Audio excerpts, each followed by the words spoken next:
Hey, Tolstoy.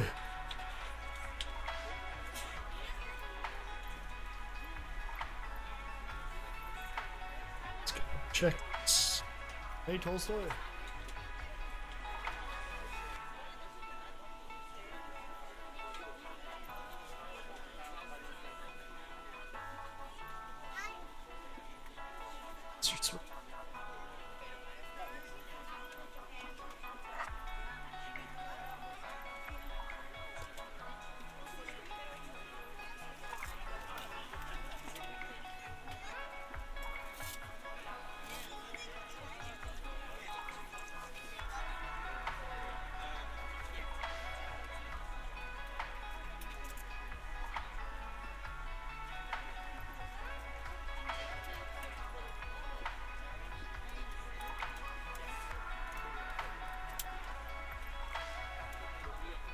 Master switches. All off. Engine mode selector. North. Landing gear lever. Check down. Wipers.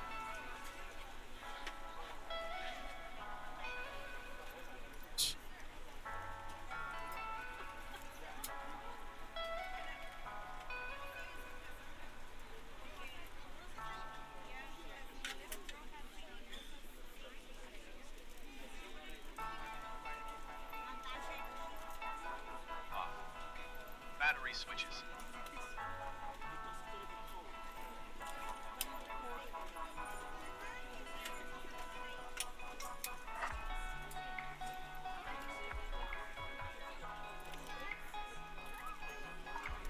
Battery switches.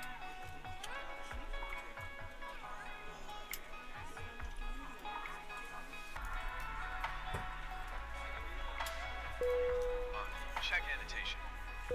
External power.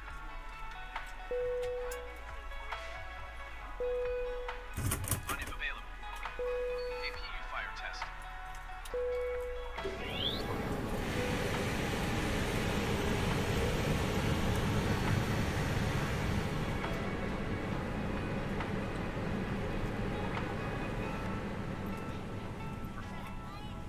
APU master switch. APU start.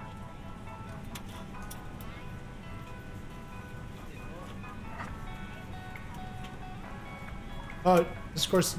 Okay, I'll get that changed here.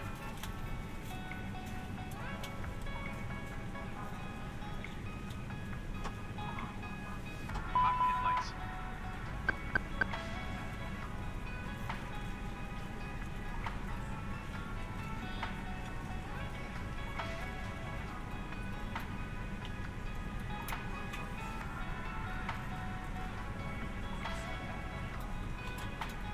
It should work now. Oh, okay, testing 1, 2, 3. Yeah, you're good. Oh, very good. Good. Yeah, because it's a brand new channel, so it automatically comes with that. Oh. So and I just have What it. do you mean a brand new channel? Yeah, just a brand new channel, so that way don't have like someone coming in mid-flights and I don't know.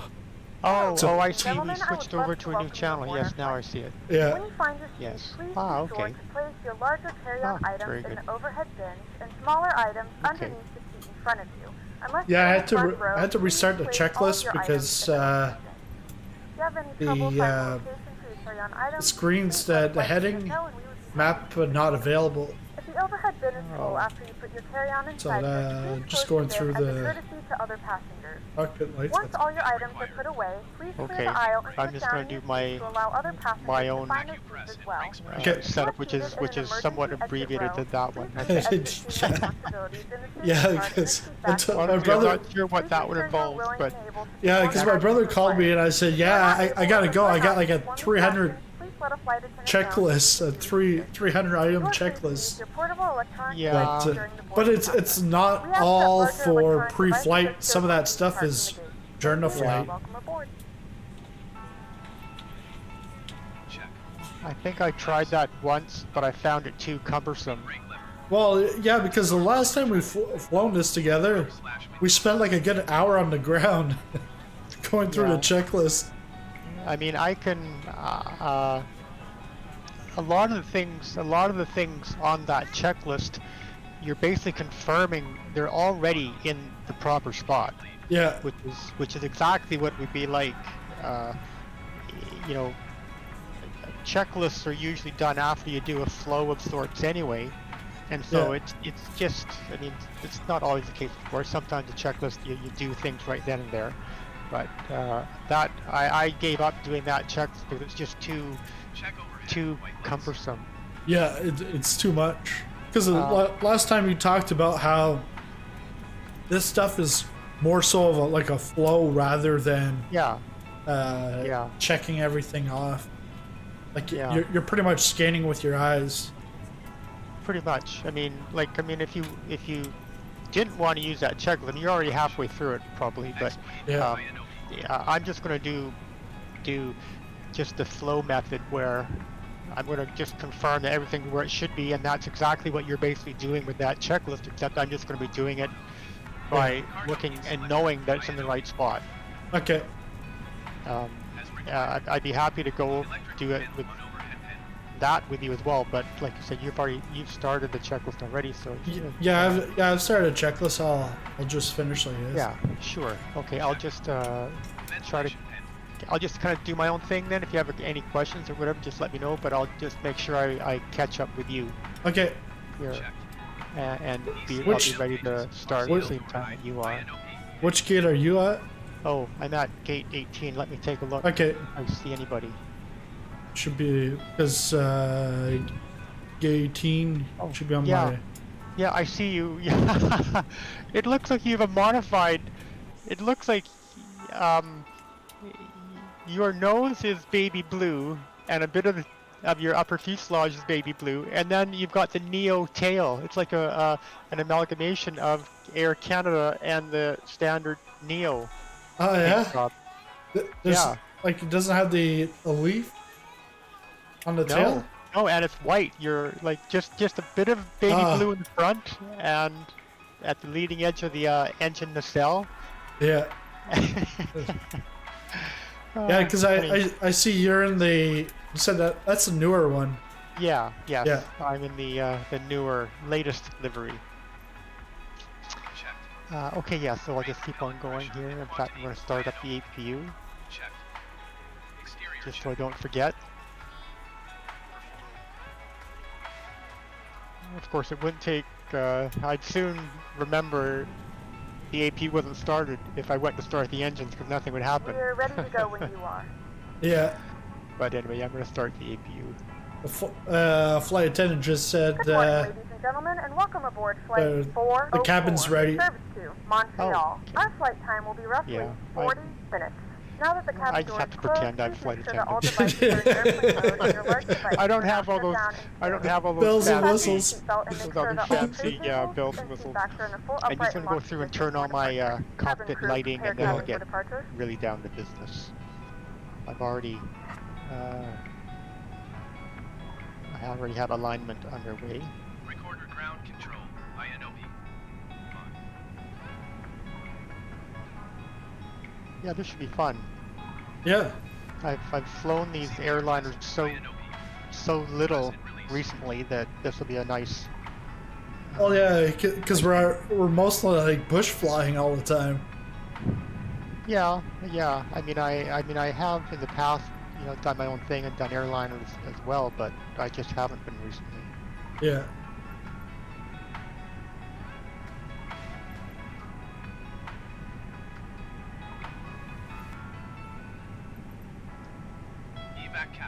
Yeah, because I did the AI last night. AI kept it to the line and stuff, but to try to land, it was the descent was started too late. It was because it was climbing at about 2,000, and then it was dropping at about 2,000. And it still didn't make it in time. It was at about 11,000 once it got to Montreal. So it circled around and kept on going down at 200, and then it just landed right in the water. I was like, okay, yeah. So it yeah. There's something it didn't quite have set up or something. Okay. Oh.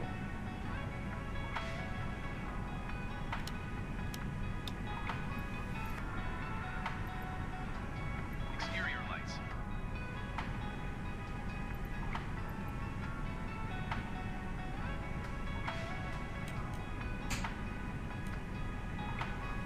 As required.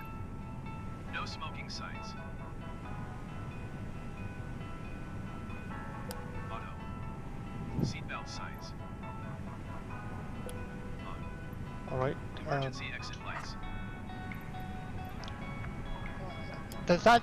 I can't remember. Does that checklist? It probably points you towards the McDo. It might. Yeah. I can't remember. Because I'm at the stage where I'm going to start programming. I'm going to go ahead and do that. That way, if at some point you'll probably want to do that, and if that's the case, then I'll be done already, and I can Okay, sounds just good. watch you on the screen. So, yeah, I'm just going to program my McDo right now. Pack flow. Yeah, 'cause I got a bunch of items where it's in op, so CAMLF page. Yeah. INOP.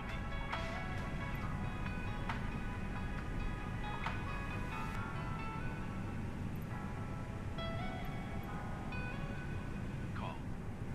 Battery 1 and 2. Off then on. Fuel mode selector. INOP. Manual. Engine 1 and 2 fire test.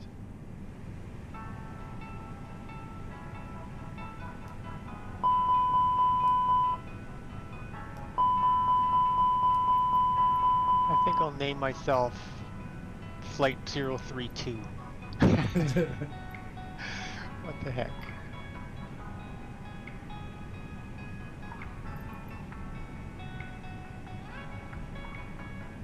hey, steak. Steaks in the on YouTube chat. YouTube? Oh yeah, cool. Hey Steak. I don't know if he hears me or not, but Audio switching. Yeah, you would. oh. In that case, good morning, Steak. Normal. PA reception now. So INOP. let's see. I think I can come. Set. All lights Or are I up. guess I can leave that field the way it is. Probably wouldn't have that much on. I'm just gonna leave it. So let's see, 59.6. 50,200 for zero fuel Green weight. and AV light. Check off. Cell light. Check off. Communication frequencies.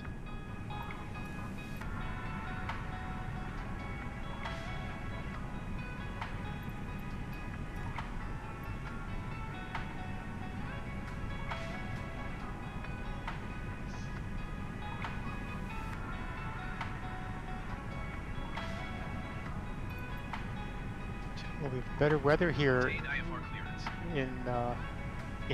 in at the airport here in Toronto than it would have had yesterday. Yeah, because it's showing up as sunny. Yeah, it is. Because I was just talking with my brother, and he's like, I don't know where he's driving, but he's like south of Ottawa, and roads were bad for him. Oh. Yeah, I'll bet.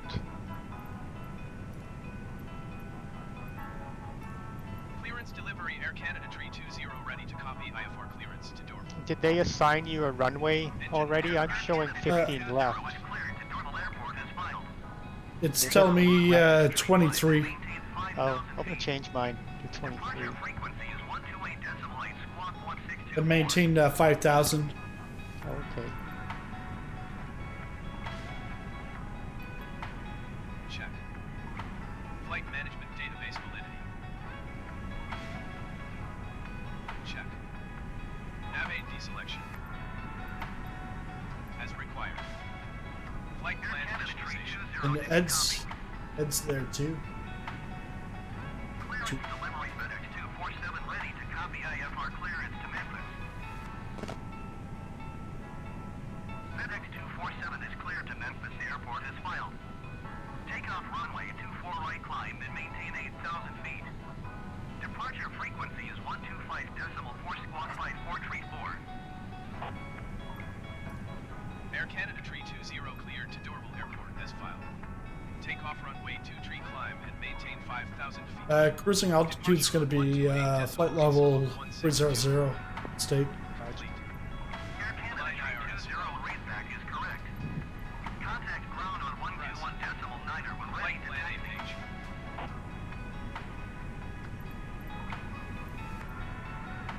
Complete and check. Winds. FedEx 247 cleared to Memphis Airport as filed. Take off runway 24 right climb. Toronto ground, Air Canada Tree 20 with Golf ready to taxi IFR. As Air appropriate. Canada Tree 20 taxi Flight to and plan. hold short of runway 23 using taxiway Alpha Tango Alpha Hotel Quebec. Contact tower on Check for 118.35 when ready. Secondary flight plan, INOP. As appropriate. RNAV page.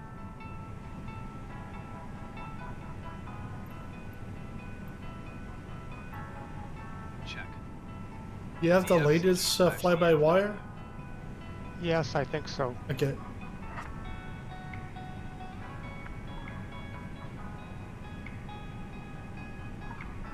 Insert. Block fuel. Insert. B1 BRB2. Air Canada Tree 20, did you copy? Insert / check.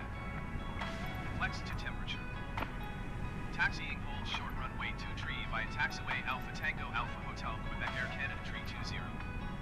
Insert. Thrust reduction / acceleration hold.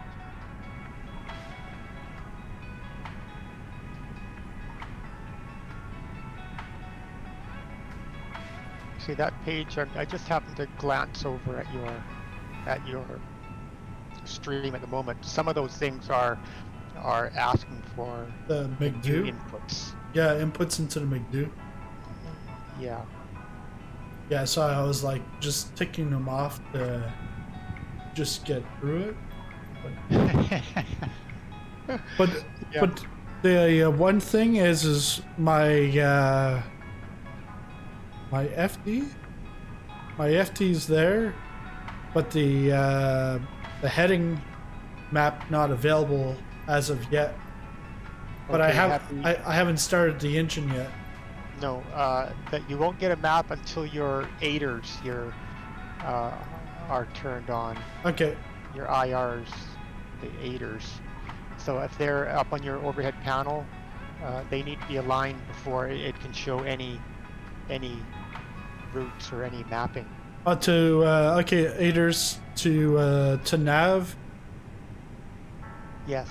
Yeah, I've got it to nav. Oh yeah, it looks like the right spot. Oh, so look down on your upper display. On the upper. Okay. On the center, the upper display unit. Okay. It usually does a running countdown of how much time is left. Oh, you mean On your front on your front panel, like just beside, just above the throttle quadrants, like the big screens, the display screens. okay? Yeah, it's on now. We're good. Yeah, it was just still in alignment, but I guess I was trying to get you to look to see it. You would have seen it. It would have said alignment in 2 minutes or 1 minute, and then when it finished, then boom, it would just pop right up. Okay. 90% range. Maybe next time you'll notice that it'll say that there'll be a little enunciation on your one of the display As required. units. Okay. /ADF selector. But not having a map is a sure sign that your IRSs are not in alignment, or your aiders are not in alignment. Yeah, last night when I let the AI do it, pretty much, I think I took off, and then after that, I let the AI take control of everything.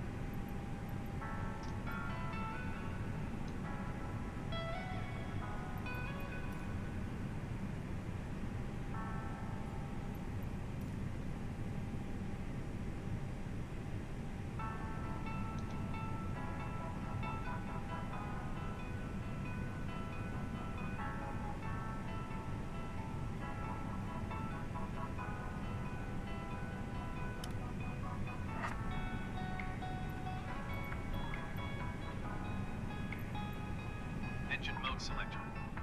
IGN/stoked. Starting engine 2.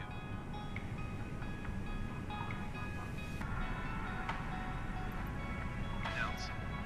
Master switch 2. On. Engine idle parameters. Alright, well I think I'm more or less ready. Okay. Yeah. I just started engine 2. Oh, you did? I should be doing that when I'm backing up, when I'm getting pushback. Yeah, usually. Okay. But did you program your FMC yet? No. Your McDo? No. Okay, because you would normally Do like that. to get that set up before, like in other words, for the flight preparation. Okay. Yeah, I can go to that now because I'm at the engine startup part. Oh, okay. Yeah, it doesn't take long at all. Do you want me to just run you through the sequence that Yeah, sure. Okay, if you start with data, which is what you're on now, and press FMGC. Yep. Then you'll just get the information on the aircraft. In other words, like the aircraft status. It'll just give the engine, the database. You just double check that. Okay. And, yeah. So on that page, it's looking for the correct engine, the correct AIRAC database cycle, and that's just basically it. You might look at idle and performance factors, but we don't need to worry about that. We're not given that information here anyway. Okay. So next, go to your init page. Yeah. It's going to be init page A and B, so there's 2 pages. So just start with init and the first page. Okay. Then I'll try to keep up with the delay. In other words, not. Yeah. But it doesn't seem like too much of a delay. No, So this because page, you just. I put on low latency. Oh, okay. Yeah, so you're just checking that the from and to are correct. If you want to put an alternate in there, you can. You don't need one. No, I didn't. I Yeah. mean, you know, technically you can do no alternate IFR, but normally that would only be on an ultra long flight. But anyway, so on that page you're just checking that, so you can put in a cost index if you want, and you can put in your cruise level on the bottom boxes. Okay. Cruise level. So just 300 is fine, and you don't have to worry about temp. It'll auto-populate the temperature based on the flight level you put in. Okay, minus 44. Yeah. I won't put a cost index. But then I have to go to the second page. Yeah. So you can tell there's another page because there's up arrows near the top that in it. So yeah, go to the do a side, one of the side arrows. That's right. And then you can put in and fill in the information there. Generally, if there's boxes, generally it means you have to fill in. I noticed it didn't mind you leaving the cost index blank, but generally you fill them in. Okay. So zero fuel weight were normally provided, but you can see by your gross weight is 59.6. I can see that, and you probably have 9.4 if that was standard fuel, unless you changed it. Yeah, standard fuel. Yeah. Did you put in that 21.7, or did it auto-populate that? It would have auto-populate. Oh, you just. Oh, okay, I didn't realize that. Did you just press the line select key and it filled in everything automatically? Yeah, it filled it in. Oh, cool. I won't bother doing the math then in my head next time. Awesome. Fuel planning. Okay, good. Yeah, so block fuel you can just put in. You can read that from your upper display unit. Okay. It says FOB fuel on board. You can just So put that same figure in. Oh, you only have 2.5 on the fuel? 2.5.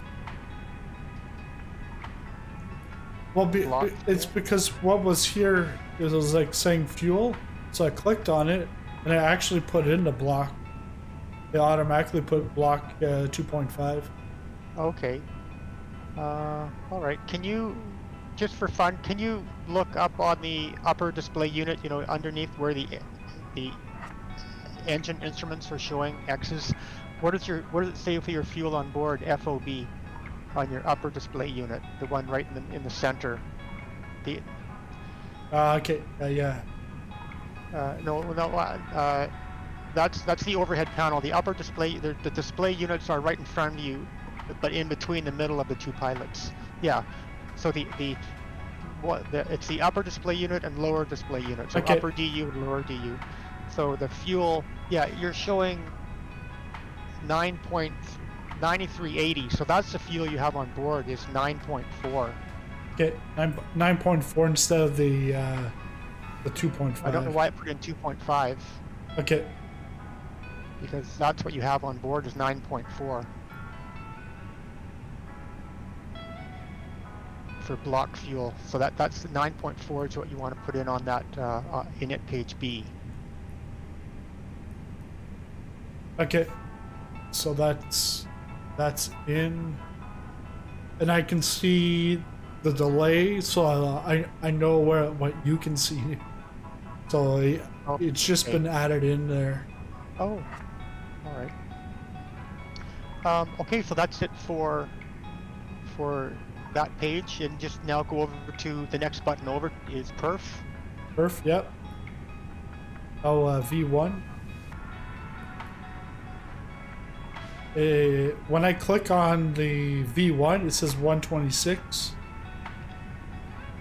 Yeah, it's just giving you that. So that's exactly what I do. We have no way of, well, 127. yeah, we just take what it gives us. Okay. And you can change the transition altitude to what it is for North America. It's defaulting to 10,000, but that's not correct for North America. What is that GPS primary? It's you should just press your clear button to get Okay. format errors is because there's something in the scratch pad which is the message GPS error. So if you just press clear, so press it clear again. There now that's blank. Yeah, your scratch pad is now blank. So when you try to put in things before, like a number or like 18,000, it wasn't taking it because GPS primary. It thought you're trying to put in GPS primary. Okay. In the transition altitude. That's all. And the transition altitude, North America is 18,000. Okay, that's what I was thinking. Yeah. Anything else in the perf? Yes. So you can put the flaps where it says flaps THS, which is trimmable horizontal surface. You can ignore that for the moment. Well, actually, we could put something in. Anyway, flaps 1, we normally do. And, you know, I'm going to just put something else in on mine. I'm going to put 1 and then slash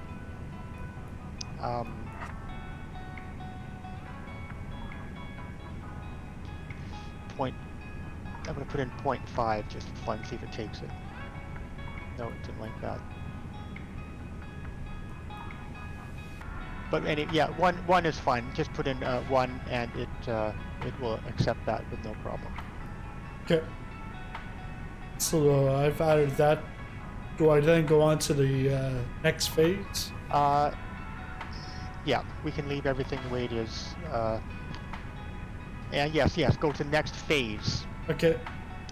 And you're just double checking that it's already in managed mode, which is probably what you want. I put a cost index, so you may not have one. That's fine. And manage is at 181. Yeah, I think that's referencing the speed. A slot retraction speed, but I'll watch that on the way out. Selected, you can leave blank unless you wanted to put, but you can leave it blank because we're in managed. Okay. And yeah, so next phase again. So that's the climb. Next phase is cruise. Cruise manage 250. I'll just leave it. descent cabin rates is my negative 350. Yeah, that's fine. It's just all automatic. And Anyway. then descent manage 250. Yeah. And then approach. Yeah, and so approach will leave for once we're in the air. Okay. It won't take long to fill that out. Once we get the ATIS and weather for our arrival, we can then put in the local QNH, temperature, the winds, etc. for our landing airport. Okay.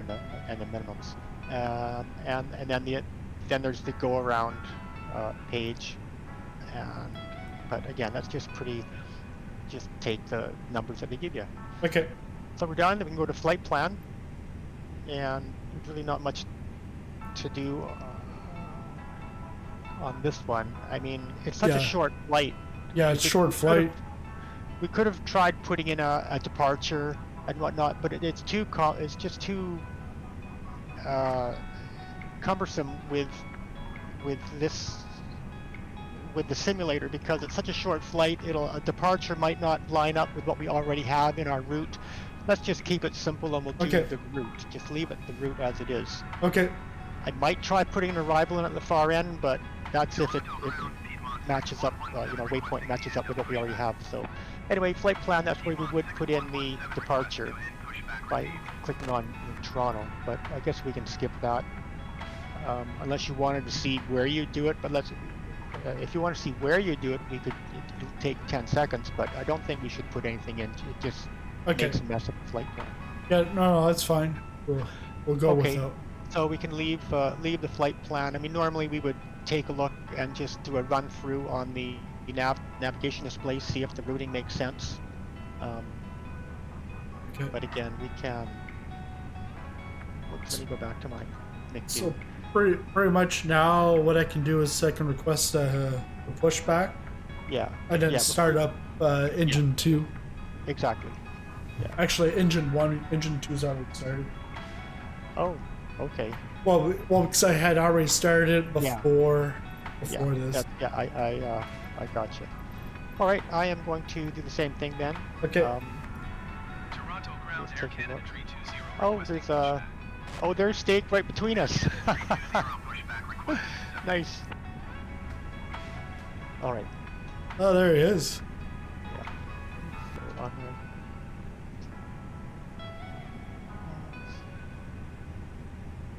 Turn on the beacon. These on rotate. And I'll call for clearance and say I did, and I'll start my pushback and start my start also. I guess we'll probably all just be pushed straight back, I imagine. Yeah, well, last night I was getting pushed forwards into the building. Oh, so I was like, that's what? Unusual. That's not a pushback.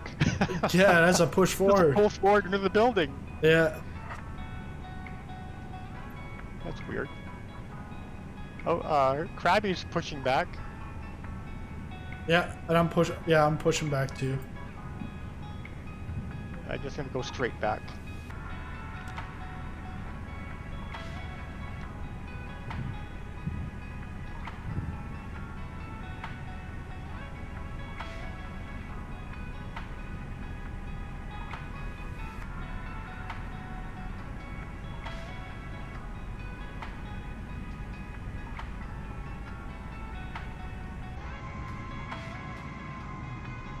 I'm just gonna put in a random transponder. Oh, I probably have my brake.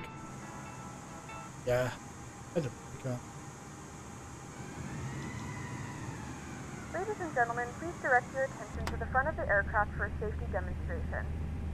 When the seatbelt light is on, please make sure that your seatbelt is fastened low and tight across your lap. Oh look, we're getting pushed back in tandem. Oh, that's why. It's because there was already an airplane at the gate. That's why it looked like you were a combination of Baby Blue Air Canada and the standard Neo. Ah, okay. That's why, because there's already an airplane at that gate. There are several emergency exits on this aircraft. It looks like I'm pushing out of a United also. Now to locate your nearest exit. In some cases, your nearest exit may be behind you. If we need to evacuate the aircraft, floor-level lighting will guide you towards the exit. In the event of a decompression, an oxygen mask surrounding. will drop It's a in front steak of you. sandwich. To start the flow of oxygen, Steak hold the mask towards sandwich. you. Place it firmly over your nose and mouth. Secure the elastic band behind your head. The Tighten other- the straps if necessary, the other and right. breathe normally. Although the bag does not inflate, oxygen is flowing to the mask.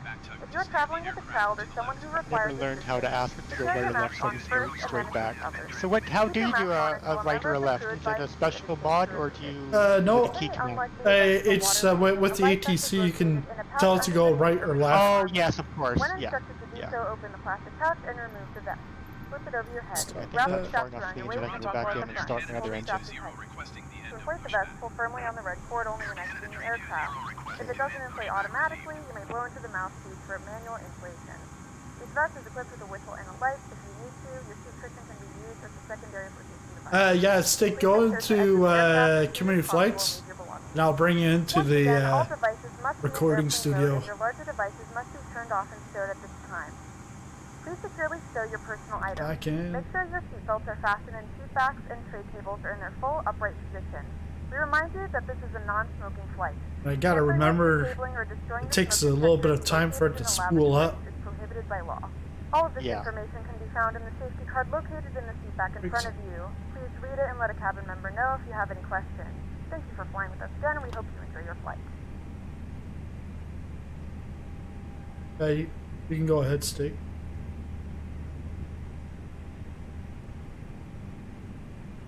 Oops.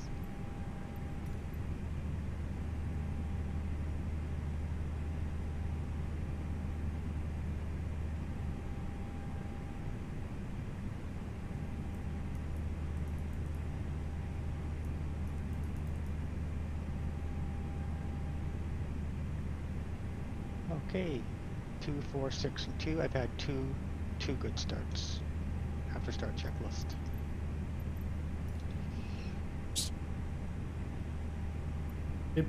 Lead.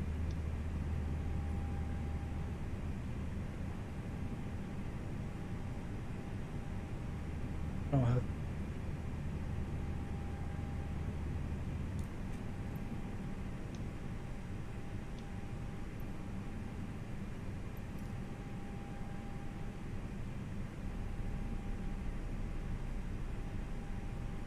right.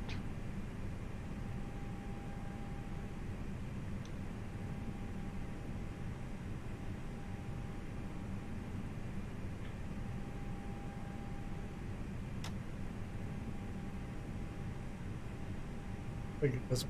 Huh?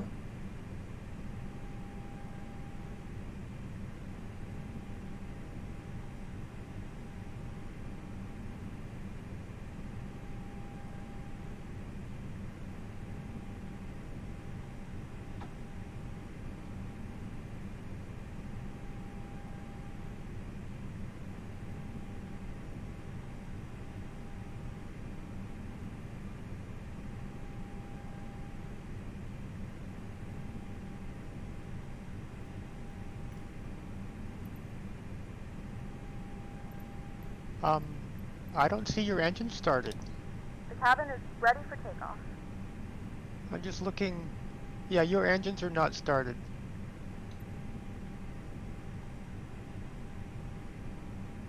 I put them both on. Well. Here, Are your fuel pumps on? And was the APU on? I just turned the APU bleed off.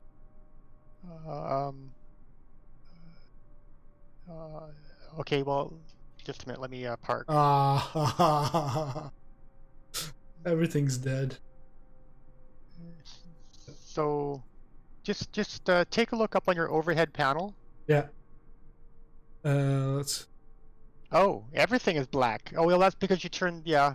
The APU bleed off. Yeah, because it was the only thing powering, giving you electric power. So, you may have thought you had your engines going, but yeah. So your fuel pumps are off. See those white lights? The six near the upper center quadrant, center, and near those. Oh, okay, yeah, the pumps. I need them all on. All on, yeah. See that? I mean, that thing is covered during that pre-flight and checklist. Those things are all covered on that. And while you're there, I'll also put on the crew supply, which is on the left-hand side near the bottom. It's a crew supply push button. It says off at the moment. Okay, on yeah. the left. That should also be. These are the kind of things that a flow you'd take a look at and see during a flow, that you turn those on as one of the very first things you do, even before you get down to doing the McDo programming, for example. And let's see, go back up to your APU because you might have to restart it. Okay. We're gonna go back that's a up. good idea.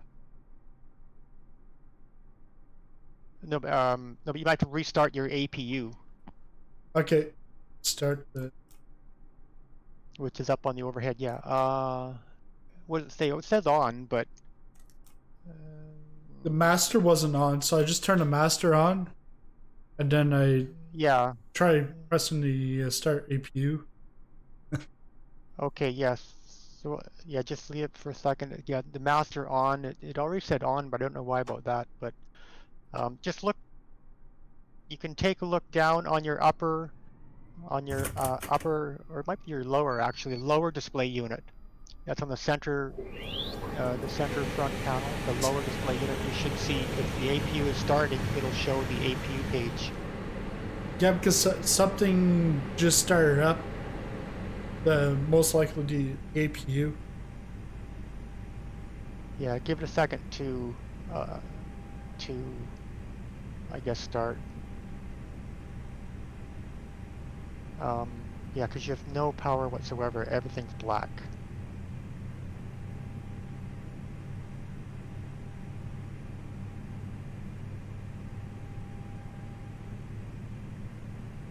Okay, and my screens are all on. Good. Okay, yeah, they're going through a bit of a start sequence or something. One more tip with the Airbus: when your engines are running, there should be no white lights on the overhead panel. Okay, no white light.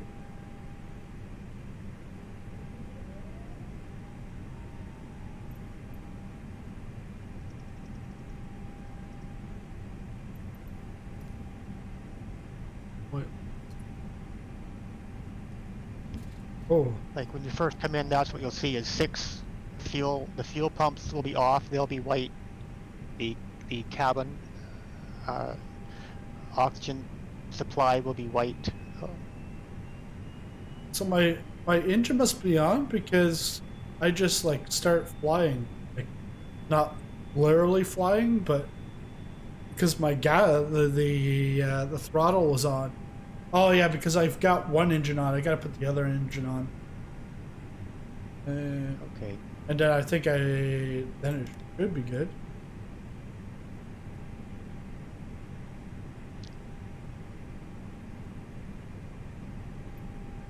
Well, the only thing I can interject, Popcorn, is if you're going to use the checklist in that, in the sim, yeah, you actually have to use it. I mean, if because it would have said fuel pumps on. Yeah. Way back then. So if you're going to use that checklist, you have to go and check, like physically. Well, are they on? And if they're not, then you turn them on. Whereas the majority of the times, they are already in the right position. But in the case of fuel pumps, they're not going to be in the right position. So if you're going to use that checklist, you have to go and check that what it's asking you to do is done, or if it needs to be done. Okay. But that's why I don't. I don't use that 85-step checklist because there's only about 4 items that need to be done anyway. They're already done, and you can confirm that just by doing a flow. And as Stake said, you're basically, if there's any white lights, that's basically something that has to be done very early on in the cockpit setup. And so instead of taking an 85 item checklist, you just look overhead, and you're done in about 12 seconds. Okay. Should I be now putting that engine selector back to norm? Are they all on? Yeah, both are on now. Put them back to norm then. Yeah, because now they're so both. After start, after start. Once you're down there, you already have the spoilers armed. But once you're down there, you can just do the spoilers to armed, start switch to normal, and flaps, and set your flaps right then and there as well. Once you're already down there, you can do all three of those things all at once. Okay. And if you don't, you're gonna get beeped at. So. Well, it's going to be on a checklist, but you're right there, and the checklist. Well, actually, it's on the ECAMs where it is. It'll be flaps are in takeoff. Otherwise, it'll be in blue, and you're going to have to do it eventually. Okay. Yeah. Yeah. Looks like. Hopefully, yeah. Okay, and so you can, as part of the after start flow, also you can turn off the APU, the engine, the APU bleed, and set auto brake to max. Auto brake to max. All those things can be done in just like boom, boom, boom, because you know they're going to be needed to be done eventually, and it'll be covered. What run are we going to? I've got a different runway than I think you Steak, because.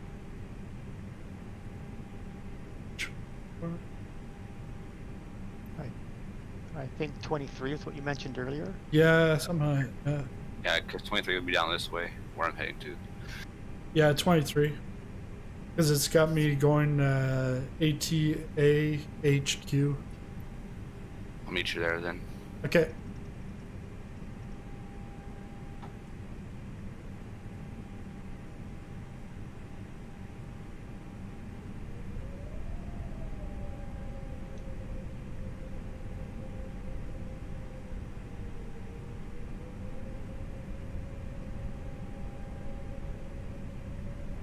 Yeah, I've been following the FlyByWire a lot here recently. I just yesterday, no, it was the night before. Okay. I went from Salt Lake City to Portland, and I contacted Seattle Center, and there was some guy that made a joke about how pilots and ATC are similar, like what the similarities are.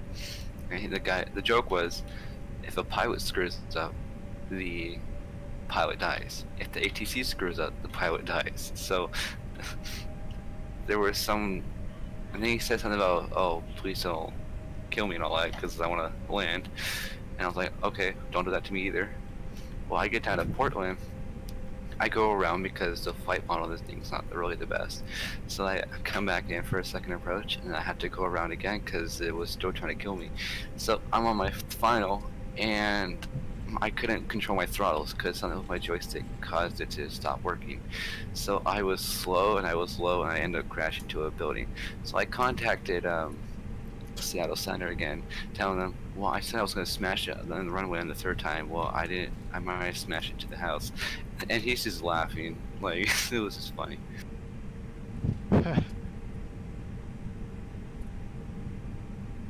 See, look at that. Is that the routing, the taxi routing they gave you? They took you past Alpha, onto Bravo, back onto Alpha. Yeah.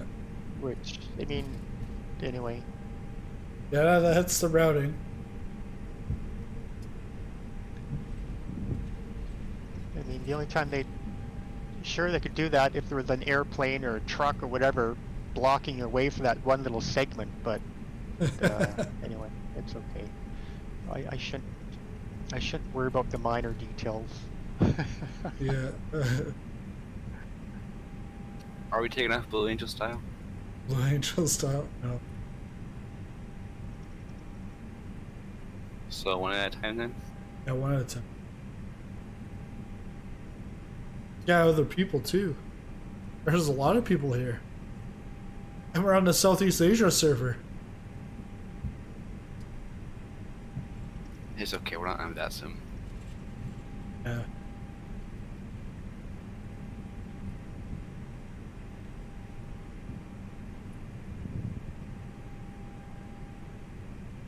Yeah, I like using VATSIM. I like it much more than the default ATC in the game. So that's why I've been using VATSIM, because it's just much better, in my opinion. Yeah, it should be better.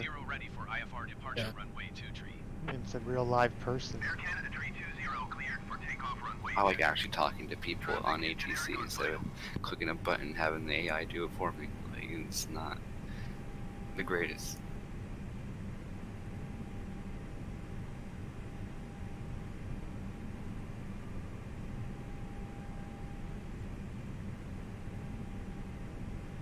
Air Canada 320, did you hear my last transmission? Cleared for takeoff runway 23, Air Canada 320. I'm gonna hold short here.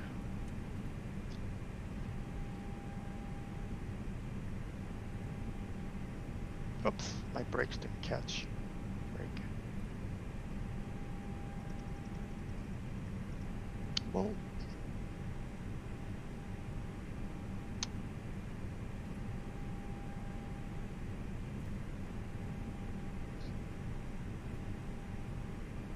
Alright. I'll just get my lights on.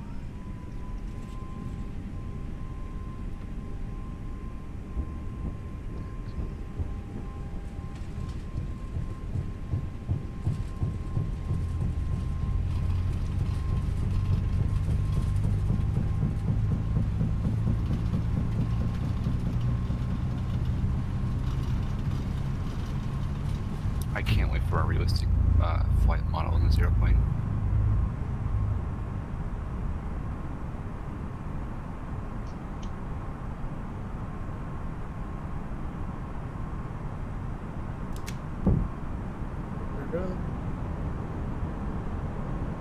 Air Canada 320, contact departure on 128.8. Going to 5,000.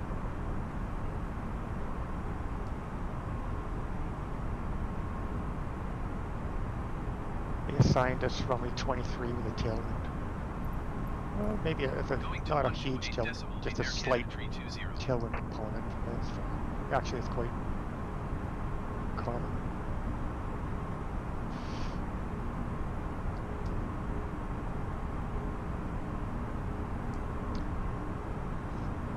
Oops.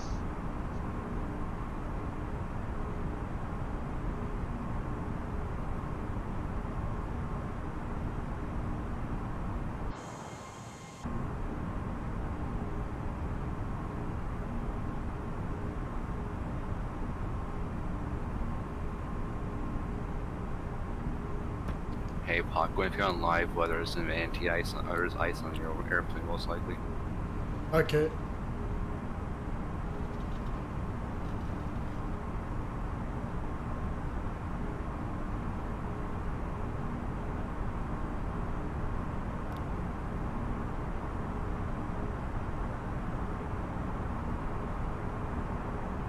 Tower Jet 789er. Departure Air Canada 320 is at 5,700 feet, descending 5,000 feet. Air Canada 320 departure. Continue to signal as planned. Altimeter 29.902. Air Canada 320 climb and maintain 13,000 feet.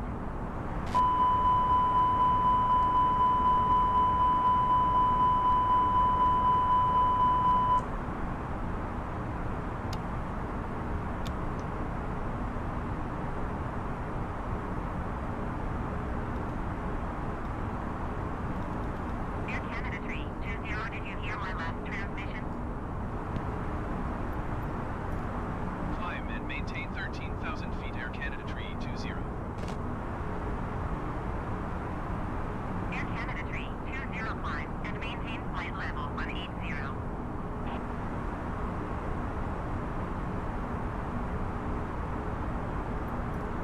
Climb and maintain flight level 180, Air Canada 320. This rocket is a rocket, I mean, correction, this airplane is a rocket universal fuel. Ladies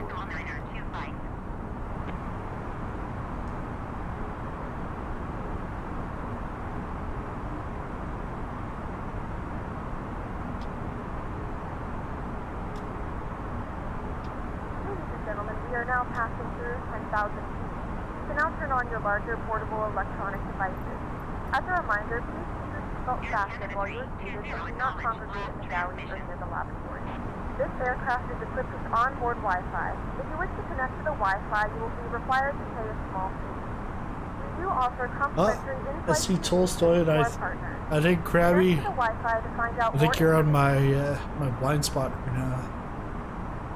Yeah, I think I'm on your tail right now. I'm not entirely sure. Yeah.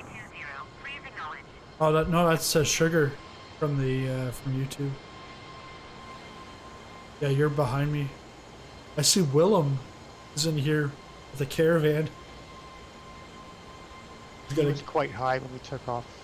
Oh, I just lost his readout. Yeah, I'm very choppy frame rate. What are you getting? I'm not sure. It's probably like 10, 15. Do you have like MSI Afterburner or something like that? I've got it, but I don't have it on. Oh, okay. Because I'm on medium and I'm running an RX 570 and I get about 25 to 32 frames a second. Yeah, but I've got four Myers. I've got 2 other programs running with it while I'm streaming, and I've got PACX and WeatherForce. That's a lot. What GPU do you have? 2080 Ti. I think maybe in 3000 series one day. Maybe at 4,000 when it comes out. Or 5,000. Yeah.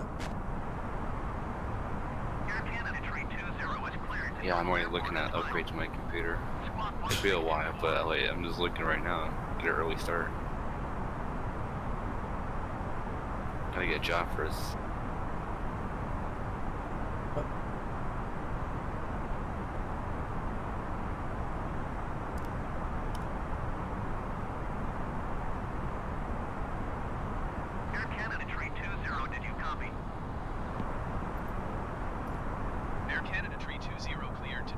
Yeah, ATC's already cut connection to me, so I had to reconnect with them. Air Canada 320, read back correct. Radar contact flight level 180. Altimeter 29.9 or 2, continue to SIGBO turning and following heading 110. Proceed on course climb and maintain flight level 290. Yeah, I turned the ATC off. I find it pretty annoying.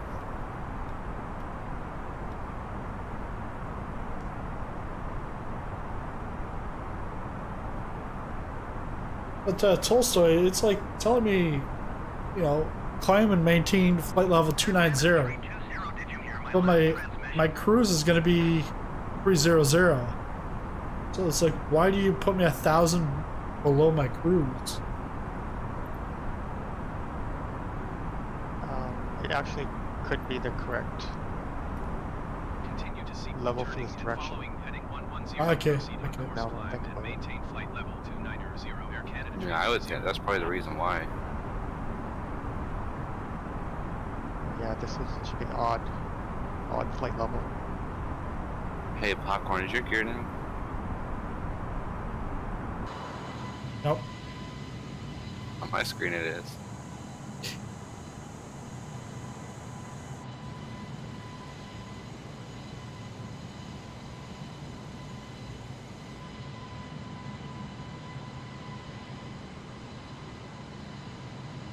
Either I'm lagging pretty bad, or you guys are lagging pretty bad. I'm lagging. I say it's me because it's okay. So every time it snows here, my internet goes wacky. Any type of weather that moves in, my internet starts going wacky. And we had like a couple inches of snow that hit last night. Air Canada 320, contact Toronto Center on 134.25. If anyone has their engine anti-ice on still, you don't need it anymore in the clear. Okay. I didn't have it on. Oh. Well, that solves that problem from turning it off then. Yeah.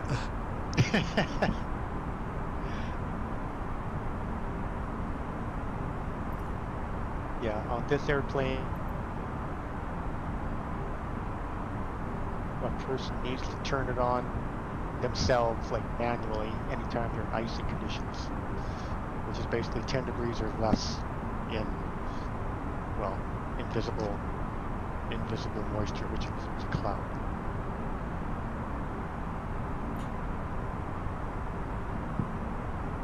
That's 10 degrees off the TAT, which you can see on the lower display unit. But with clear. Okay. Right. Your TAT? Yeah, so if you're looking at the lower display unit, yep. You can see a TAT temperature and a SAT temperature. So the TAT, total air temperature, is used for deciding whether you need engine anti-ice or not. Okay. So whenever it's 10 degrees, that's plus 10 degrees or lower, and you're in icing conditions, in other words, visible moisture, then the engine anti-ice goes on. Okay. Because I'm at minus 14. I'm at minus 27. Okay. Yeah, and you're in the clear, so you don't need engine anti-ice just because you're in the clear. So it's a combination of the temperature and whether you're in visible moisture, in other words, icing conditions. But maybe, who knows, on the descent into Montreal, maybe there'll be a clouds, and if there is, then double check the TAT. If it's 10 degrees or lower, then the engine anti-ice should come on. Okay. Yeah, I'm gonna check WeatherForce to make sure. Yeah, I'm gonna do that too. I'm gonna go down to my. I can get weather even on the McDo nowadays with this new fly-by-wire mod, which is awesome. You can actually send texts to each other. That's cool. Text me how to do that. Center Air Canada 320 is at flight level 280, climbing Anyway, I'm just going to request the ATIS for Montreal. Air Canada 320 Toronto Center. You have to request the METAR. It won't work on the ATIS most likely. That's why it seems so far. It won't work on the ATIS. It's with METAR. Okay, I did a test flight yesterday because this is my first Airbus flight in must be 6 weeks, and I received both departure and arrival ATISs. Anyway, company message. That's a notification on the upper DU. Do you all know how to send text? I've never tried. I'll look it up later. Yeah, so in Montreal it says ATIS not available. I worked yesterday out of, I was in the States. Try the METAR port, because I don't think it works on ATIS. Well, like, as I mentioned, it worked yesterday, but since it's not today, I'll get weather for Montreal. In fact, it's already pre-selected, so I'll get it for both. When I hear my engine come back, I must have leveled off. Let me look. Speed on star, level 290.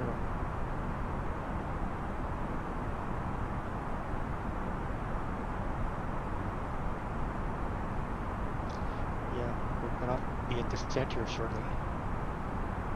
Yeah. The flight crew has turned off the fastest seatbelt sign, so now get up and move around the cabin. However, we ask that you keep your seatbelt fastened when needed in case of unexpected turbulence. I just taken off the seatbelts.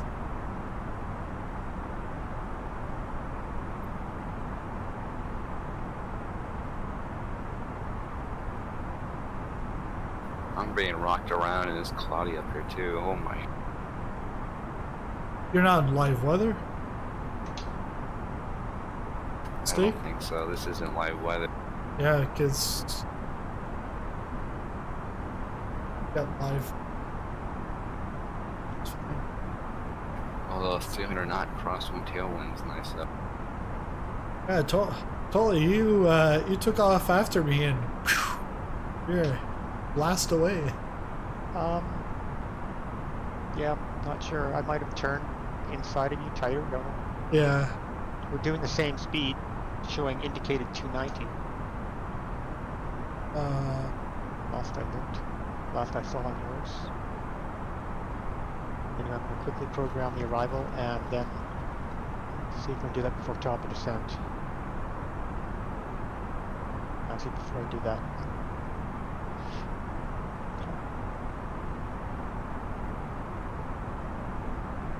Yeah, very quickly.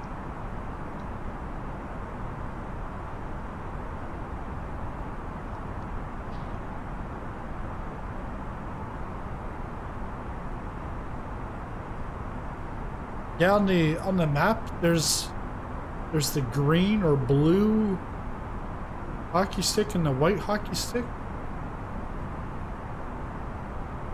Yeah, so the blue one is top of climb and the white one is top of descent. You'll be cruising there for about 3 miles.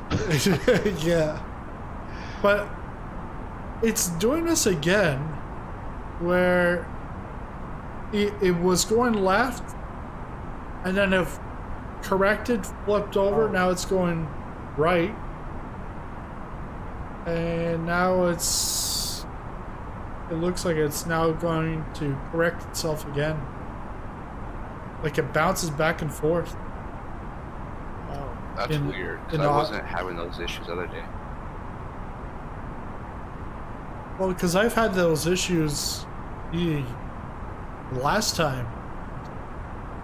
And even like every time, I've always had that issue with the autopilot. Yeah, I don't know. It's strange. Maybe try just selecting the manual heading. I mean, it's a bit more work, but I mean, it might work.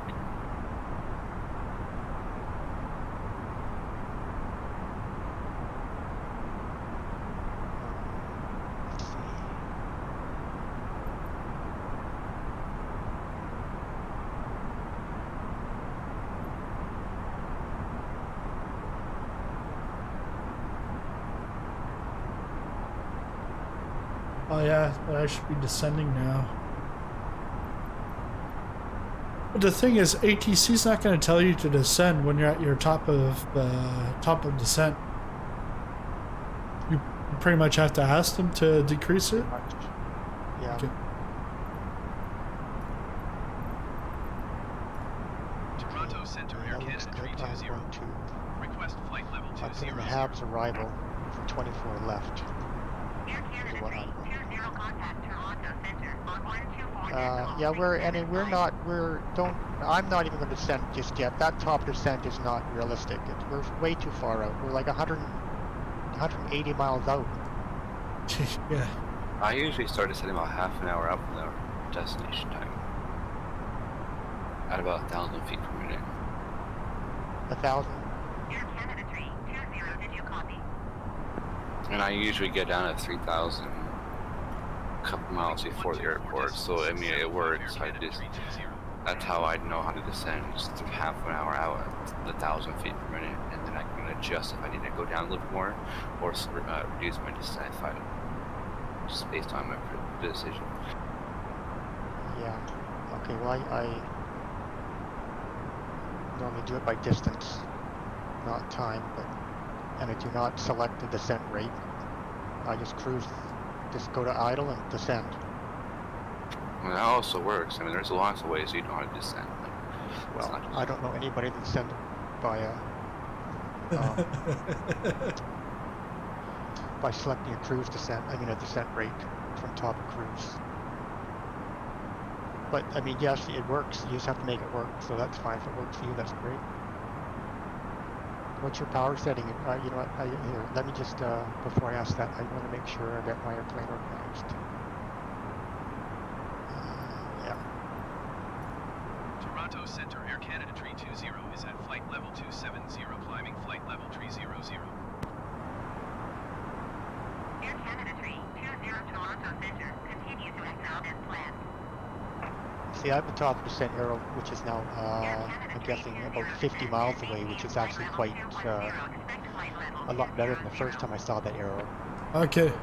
It was coming up very, very shortly just before I programmed the arrival, and now it's pushed ahead 50 miles.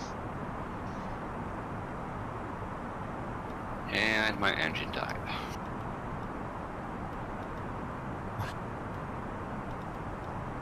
You simulate crashes or something on yours? Okay, I haven't really been looking at your stream a lot because I mean, anyway, your flight directors are not on. You really should have your flight directors on for the autopilot to work properly. And well, you have nothing engaged. I mean, sorry, Popcorn. I guess I should have been looking at your stream a bit more, but what's called your FMA, there's nothing there. It just said speed, which is your auto throttle. Yeah. But there's nothing else engaged.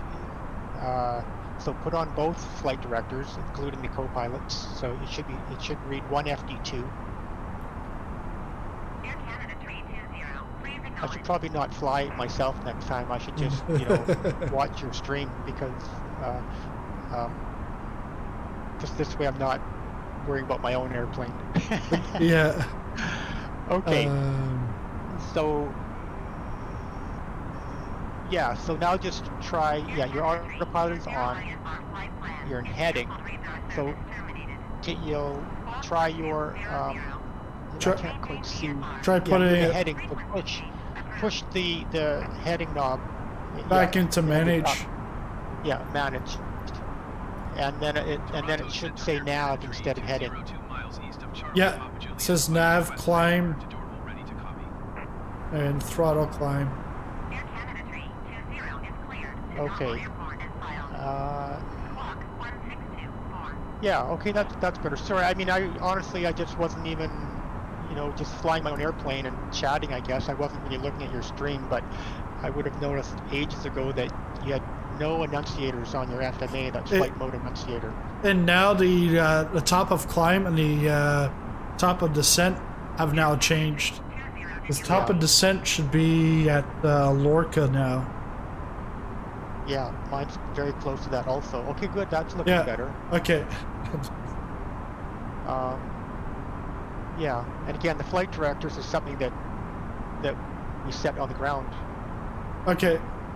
But yeah, so that's looking a lot better. And you're still climbing the 290? Yeah, I'm now going back up to the 300. Oh, okay. Yeah. Yeah, because it finally gave me the clearance to 300.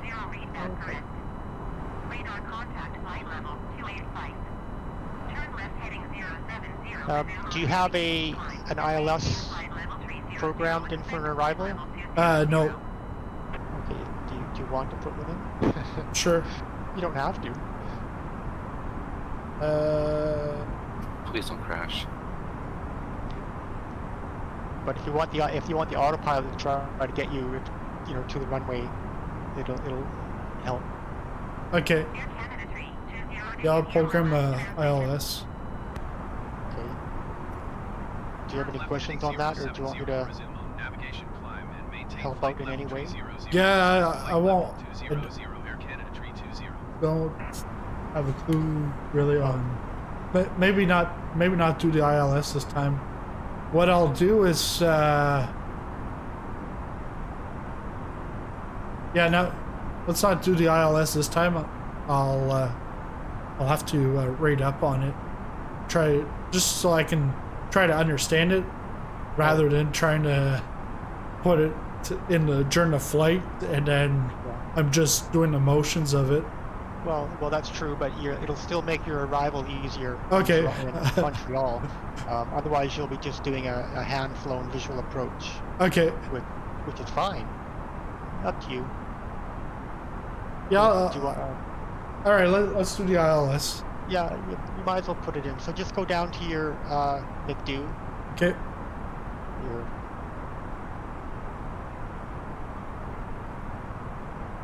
And it's flight plan. You select flight plan. Okay. See, it's also prompting you to enter your destination data, but just get the deal with the flight plan first, and then if you have time, you can fill in the destination data. Okay. But so again, okay. So then, so hit the bottom left beside destination YUL. Just select that little button beside CYUL. Okay. And then it'll give you arrival options and just select, I selected 24 left. 24 left? Okay. Yeah, arrival, and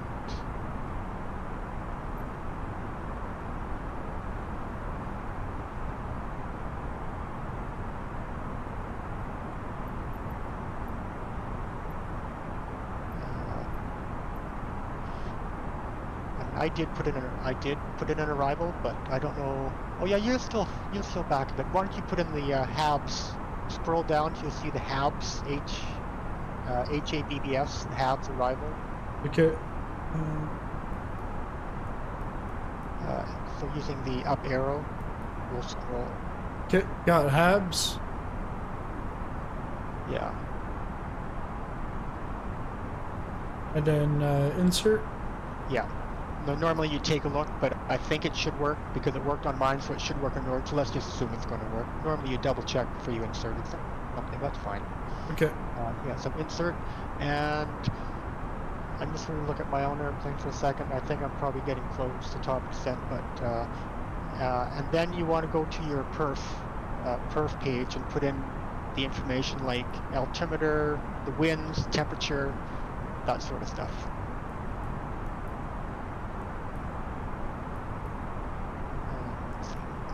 No, I can still stay. I can still stay. 218.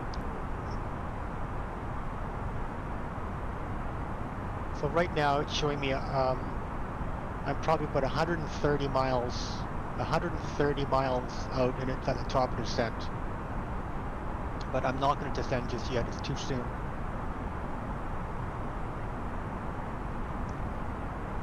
I'm at 29,000 feet. Let's say I want to go down to 3,000. That's 26,000 feet. So the rule of thumb is multiply that by 3, which is 78, and add 10, 88. So 90 miles is plenty. And stay at cruise until 90 miles back from this flight level. So that's what I'm going to do. It's taking me around. What was that formula you used? It's for every 1,000 feet. That, in other words, let's just say we're at 30,000, and you want to get down to let's just say 5,000. Make it easy. You're at 30,000. You want to get down to 5,000 feet to do your initial approach. So that's 25,000 feet you want to lose. So multiply that by 3. So 3 times 25,000 feet, basically 3 times 25. Is 75, and then add 10 feet just for slowing down at 10,000, etc. So 75 plus 10 is 85. So roughly 85 miles is when you need to start down at top percent. So if you're higher, like if you're at 40,000 feet, that would be 35,000 feet you need to lose. So that'd be 105 miles plus 10, 115 miles. Depends how high you are. Yeah, it was sending me. And that's based on coming back to cruise idle. So your thrust will be at idle for that entire descent. If you have engine anti-ice on, you might want to add a few more miles, because when you have engine anti-ice on, the engines are actually at a higher thrust idle, and so that'll take a bit more room because you have a bit more power on. So like these are ballpark figures, but it really works out quite well. Yeah, it's a lot of math involved. I think I'll just stick to my current way I use this. Yeah, but okay. I'll tell you. I'll start down here shortly, and it'll come back to idle thrust, and I'll tell you what my descent rate is. I'm not calculating anything to do with descent rate. It's just all basically a distance, and that's based on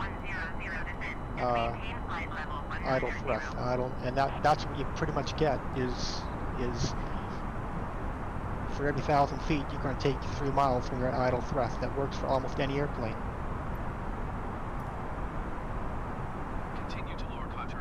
you can Steak, you can multiply things by 3. Come on. I can't even do geometry. What are you talking about? Well, then it's good practice. That's why I used easy numbers the first time, like from 30,000, which is where you're at. Let's just say you want to go down to 5,000 or 3. Even if it's 3, it's still it's slightly harder, but if it's 5, it's 75 miles, and then add 10. So I'm restarting my internet right now. Okay. Yeah, I saw you zip ahead there a minute ago. Yeah, we'll start down shortly as well. For How me, are you doing, Popcorn?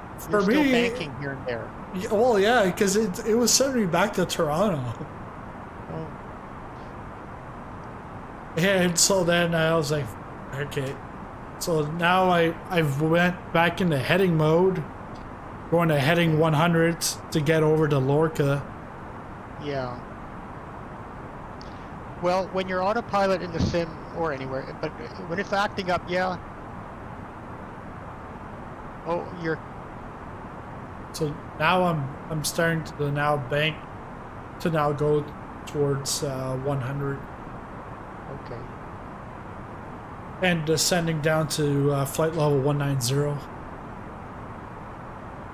right. Uh-oh. I just let AI take control of my aircraft. These want to kill it. I don't even know what. Hey. I've never ever tried AI. Yeah, you never want to. It always kills you. Yeah, and now he's putting my aircraft in a nosedive. Oh, but okay, I'm going to start down also here.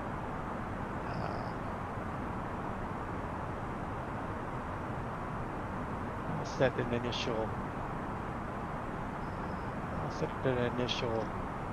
altitude 17,000 just for fun. So 17,000, I'll do that managed. So thrust idle descent, 290 for 17,000. The expected arrival for the passengers was about 10 minutes ago. So their satisfaction rate is very unsatisfied, 0%. Should have put Concord engines on the airplane. And it's a full flight, so all of them are in red, saying that they're not happy. Okay. Oh man. So Steak, just for interest's sake, at thrust idle, I'm descending at, and it's varying slightly, but approximately 2,500 feet per minute. That's pretty fast. With thrust idle. Well, yeah, but the point is, these aircraft are most efficient at high altitudes. You want to stay as high as you can for as long as you can, and then come back to thrust idle. You're barely burning any gas for the last 20-25 minutes of the flight. If you're descending at 1,000 feet per minute, you've got thrust on, and you're starting back probably 100 miles ago. It works. Don't get me wrong. And Adam says it must be Air Canada. After I said that, it spun me around and the passengers are unsatisfied. It's like, it must be Air Canada. Yeah, of course. Yeah. It's always Air Canada's fault. Yeah. I mean, I know he might be joking. I don't know who Adam is, but... he's joking. I'm sure he is, but that there are millions of people that think it's true. Yeah, well, you only have... A storm came in through Toronto, there was lightning, and we were delayed for 3 hours. I'm never flying Air Canada again. You would have caught that with any other airline, so like... Yeah. Well, exactly. Every single airline would have been grounded during a thunder and lightning storm. Anyway, let's not do that. But it's like the same thing. Like on the weekend, like this weekend, it's Daytona 24-hour race. Well, last weekend iRacing had it, and they had some issues with the server. because what happens is everyone gets into a practice session, and then when it's time to race, the scheduler has to put you into different races. Well, there's like 2,500 teams in the race, so it's got to do it. I think it was like about 46 different splits, so 46 different races, and it crashed because it's never had that many splits to do, because the numbers have doubled because of COVID. So everyone was complaining about it, and I'm like, hey, just imagine if this weekend there was a thunderstorm and it delayed it by 4 hours, the real race. You wouldn't complain. So don't complain in the simulator. It's as real as it gets, you know? Just make it feel like a thunderstorm rather than a server glitch. But yeah, good point. Some people... I mean, I have to remind myself sometimes that the simulator has limitations when just because it doesn't do something, or for example, like your flight, because it's turning right and left, well, gee, what are you going to do? I mean, but on the other hand, I don't know why your airplane always does that. I have no clue. Yeah, because mine works fine all the time. I don't know. I mean, sometimes yours. And again, it's most likely me. Well, no, it's most likely that there must be a conflict. I mean, I know you have a lot of a lot of programs and add-ons, and I don't know. I wouldn't have a clue to figure out what it is, but it must be something along those lines because it just seems to always do it. Yeah. Well, Adam said any other airline would have fixed the weather.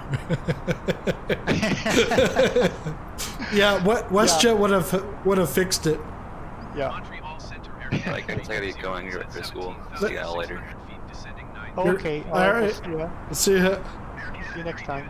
Yeah, if there's a blizzard in Toronto, WestJet goes to fly. It's like they're flying in the tropics, even though Air Canada's flying in a blizzard. Yeah. Plus given free drinks. Ooh.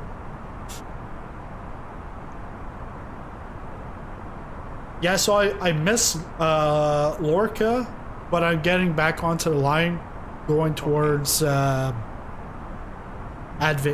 Advic, yeah, Advic, then Habs. I'm watching your stream on my laptop, so it's kind of small, but it looks like your routing is looking good. It's heading out and curls, turns around, comes back in. It looks like it's good.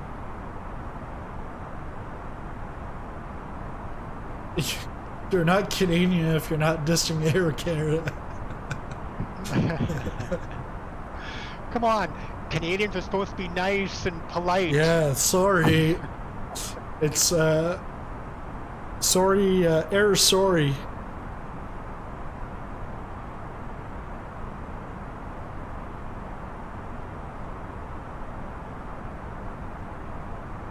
Yeah, so I think I'm gonna go do my commercial license. Nobody wants to fly. Well, you could probably pick up an airliner for dirt cheap. There are probably a lot of them sitting around just waiting to be sold. Yeah. Hey, then I can just hire pilots myself and start my own airline. Yeah. Yeah. Good luck with that. Sizzling Popcorn Airlines. Yeah. I watched a video yesterday, the day before. Guys got a citation, not the longitude, but I think the CJ4. In Naples, Florida. That's where he was at living. He's going to work in Indianapolis for 3 days, so he flies himself in, and then he gets there, pulls right up. The guy, I ask him any other luggage. No. Opens up the door to the vehicle. And then the driver chauffeurs him to work. I was like, man. Yeah. To go flying to work like that? That's like crazy. Yeah, that's quite something. I'm gonna try go back to manage to now see if it will flip me onto the line now. Yeah, okay. Because if not, if it doesn't, I'll do it at 80. Because that's where the line's pointing towards. Yeah, exactly. Just if it doesn't seem to want to catch it, then just put it back in heading fairly soon, and you'll just have to do it with a heading. Yeah. Otherwise.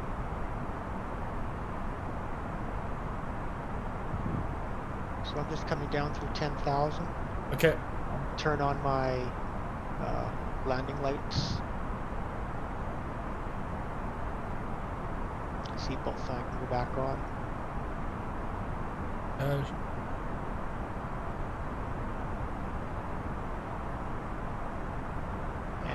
I'll select the landing system push buttons on the dash.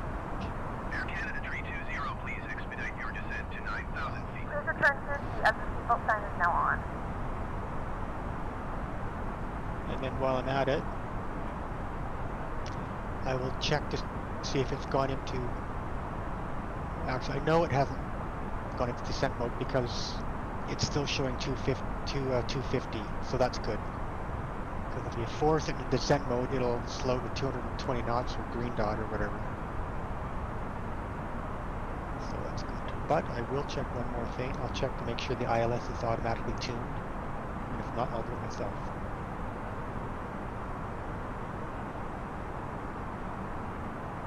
And yeah, it's there. India Oscar Alpha 110.5 core.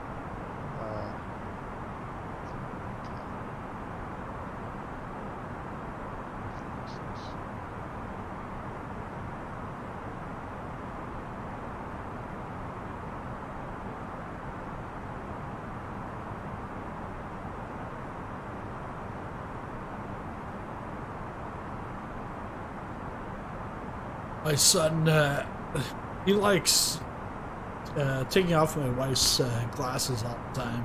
Oh. So this morning, he took them off, and then he ran away with them, and then he broke them. The lens came out, and we both weren't happy. So now she looks like the Hanson brothers with the tape on the glasses. Yeah, I know exactly what you mean. Yeah. Oh, classic. Okay, so now I have gone into descent, or sorry, approach mode because I'm sitting now at green dot speed.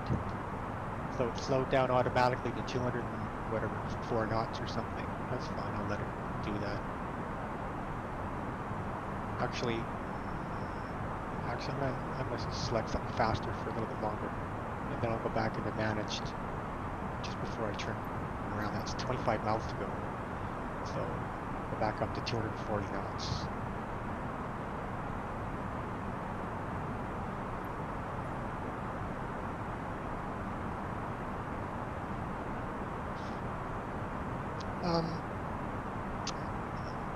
Let me look. I've had a lot of clouds and you're in the clear. I must be in live weather and maybe you're not. Is that possible? Yeah, because I'm supposed to have, I have to have it on clear skies for the Rex WeatherForce to work, but the whole time it's been like this. Oh. And let me just check what Rex says. So yeah, Rex is taking weather from Ottawa, and it's showing clouds, mostly cloudy. So yeah, it's not working. Oh, okay, yeah, because it was I could see the ground for most of the flight, but I'm over top of a cloud layer now, and I'm going into it shortly. Okay. Yeah, I'm actually gonna go to live weather in sim.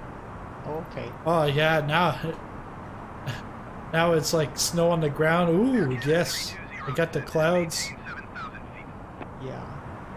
Oh, here I am level at 7,000, so I think I'll descend to 5. Just do a step down. And it's too bad Steak wasn't here, but like for example, right now I've leveled at 7,000 and I have about 40 nautical miles to run. I'm pretty much abeam the airport, but we're going beyond, turning around, coming back in, landing westward. Okay. But this is an occasion when, yeah, it's perfectly fine to use a vertical descent, like just choose 500 feet per minute or 1,000 feet per minute. You know, you don't need to come all the way back to idle and dive down just 2,000 feet. So this would be a perfect example of when you do want to use vertical speed. Okay. And so I'm going to do that with, I'm going to descend down 2,000 feet, but I'm just going to go down at 500 feet per minute. Just do a nice gradual descent. Yeah, no, well, in the Rex WeatherForce, I've never actually done a full-on review of it. There's like some other things that I haven't, like, I was going to do a review, but then in the end, I didn't, because I would just be saying it's useless, really. Like, you're better off just having the live weather in the sim. Like, yeah, you can get into very technicalities, but most of the time, if it's snowing or if there's clouds, it's going to be like that in live weather. Rex Probably. weather might give you that, but it might also, you know, give you some errors. And it might be a little bit better at, you know, transitioning from one to the next, but find like stuff where it's like you're like, okay, this looks very useful, then you get it and you're like, yeah, it's well, yeah, at some point it's perhaps with the sim, just to keep it simpler is better, perhaps. Yeah,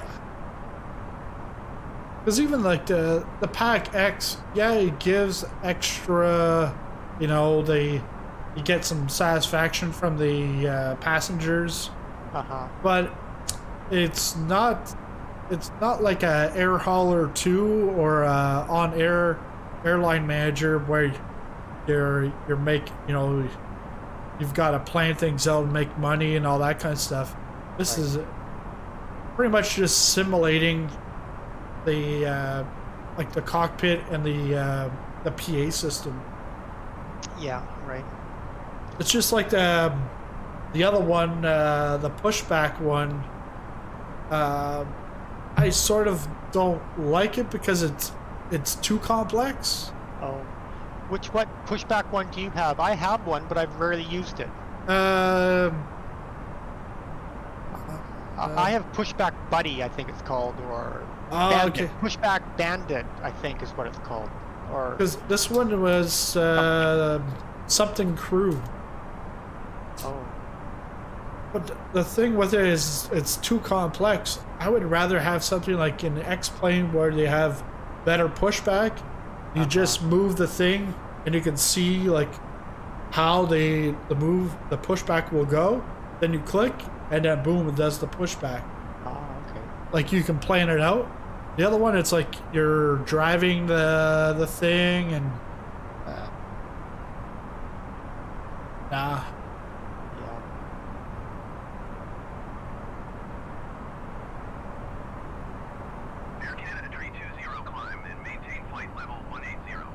Oh. Okay. What? Well, I'm in cloud, so I've got the engine anti-ice on. It's telling me to climb to flight level 180. Yeah, so that makes zero sense, and so that's one of the exact reasons why I stopped using them. Yeah. Because it just doesn't make sense. Like, what do you? Yeah, there's no way you'd be climbing. You're getting ready to approach Montreal. You're not climbing to 18,000 feet. Yeah. Absolute no sense. I'm gonna ask for it to drop me down 10,000. Yeah. So I'm just curving around to head back to the west. That's where I am right now. Oh, yeah. So I made a request to drop me by 10,000, and it said that I was requesting minus 3,000 or minus flight level 3 because I'm at 7,000. Oh, I see. So yeah, you were basing on what they just cleared you to. Yeah. Well, maybe you'll have to ask for now something. Add, take minus 3,000 and add what you want, and ask for that altitude above minus 3,000. I don't know. But I'll do. There's like in the clouds. There's like a cloud that like sticks out. It looks like the top of Olympic Stadium. Oh yeah, way down there on the horizon. Oh yeah, you see it too. Well, no, I just see on your. Okay. Well, I'm in cloud, so I can't see it, but I'm looking on your feed. Yeah, right here. Yeah, yeah. Okay, let me just take a look. How am I doing? Good.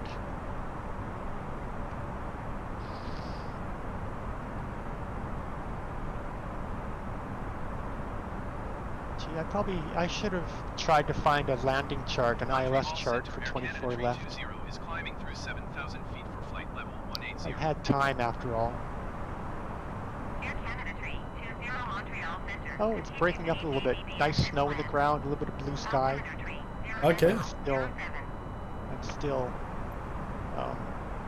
in icing conditions.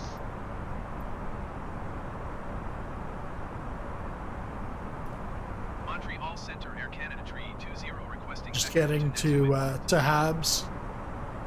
Okay. Air Canada Tree 20, continue to ABS turning and following. So you're at 250 knots, I'm seeing.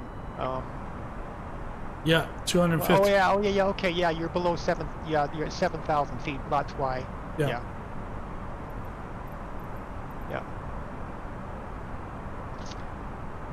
There's Alt.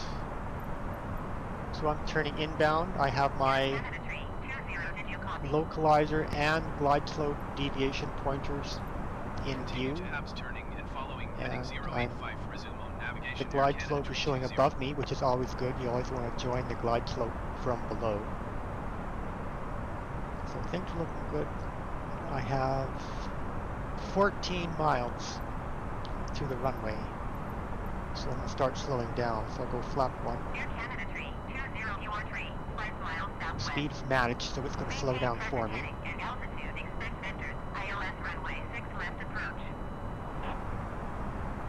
It says maintain present heading and altitude expect vectors.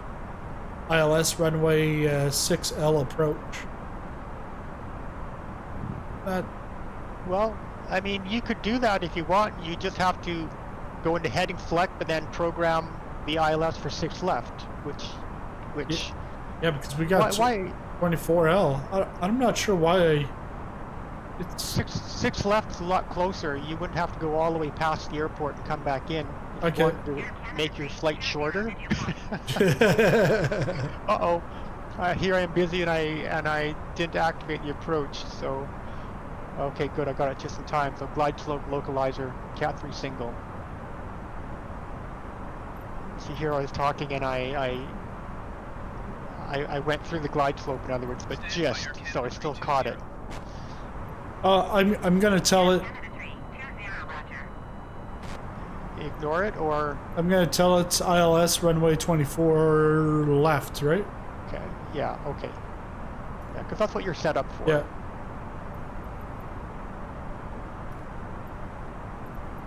Okay. Flap 2.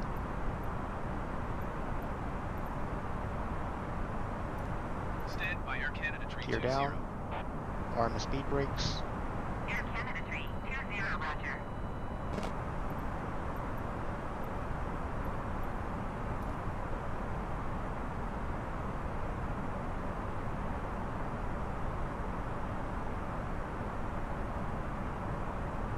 Okay, we're in the clear. Runway's in sight. 2,500 feet.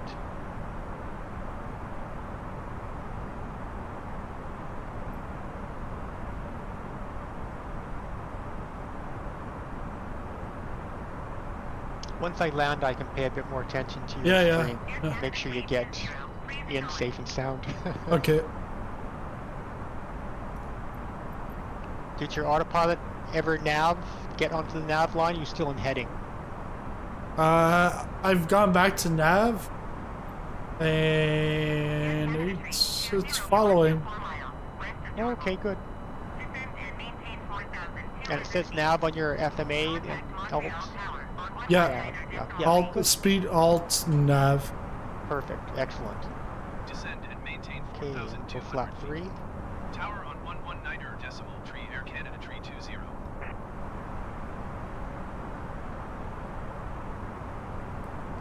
And flaps full. I should say flaps 4. Airbus.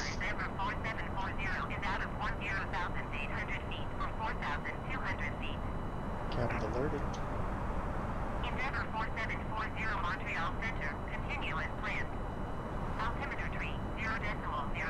And landing check is complete. There's LDOT 1440. This approach 3007.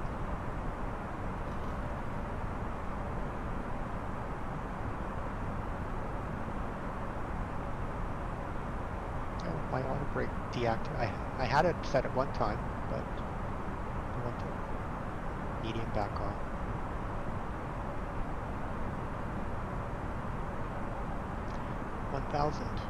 Landing check is complete.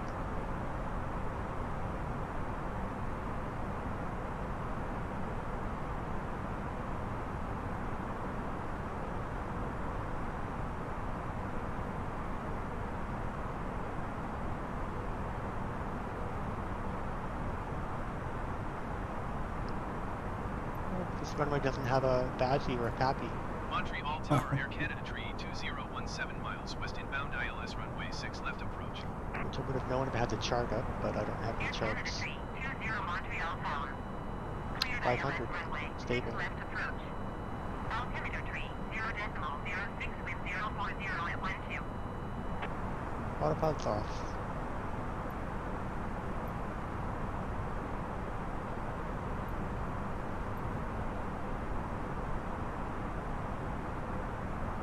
Hundred above.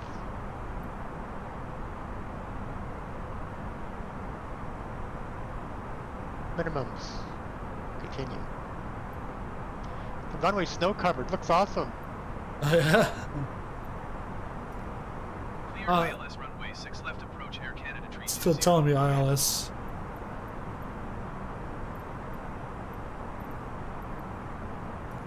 Montreal Tower, Air Canada tree 20. I'm gonna cancel the IFR Nice. and Forwards up. Reverse thrust. 80.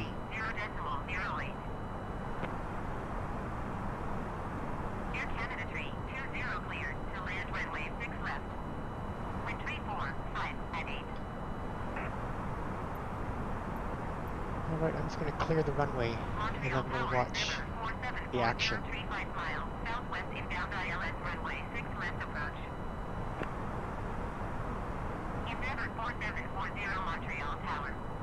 Cleared ILS runway 6 left approach. Altimeter tree 0.08 with tree 45 at 8. Well, that was a nice little flight. Cleared to land runway 6 left, Air Canada tree 20. I'm gonna have to fly these airliners more often.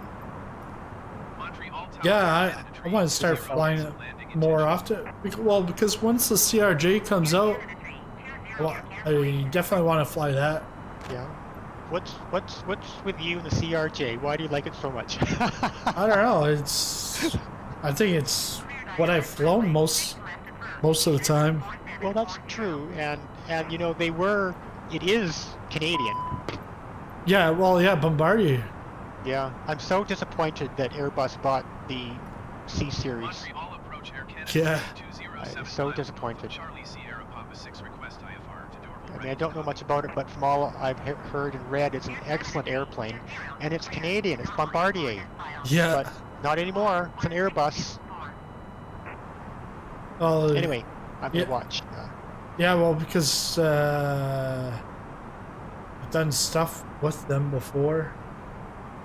I don't know. Well, yeah, it's Canadian. Well, is it a Canadian company or is it a Quebec company?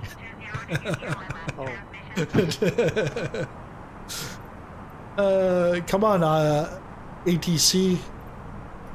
Get me onto the right place here. Oh, well, so what are they? I'm putting you onto my big screen here in a second.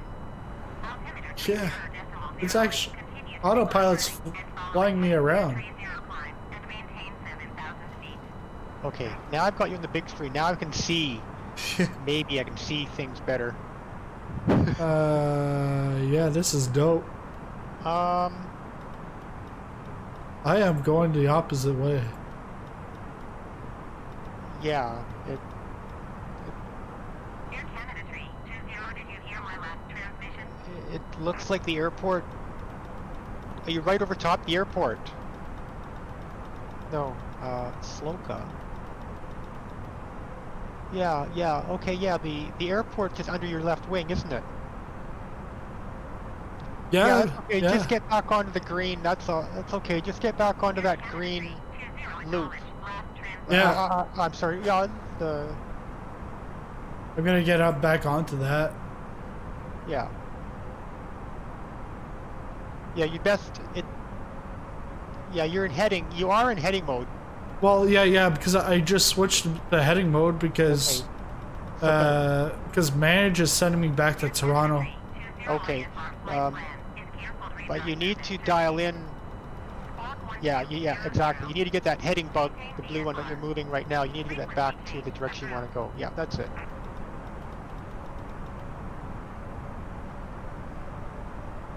Should be.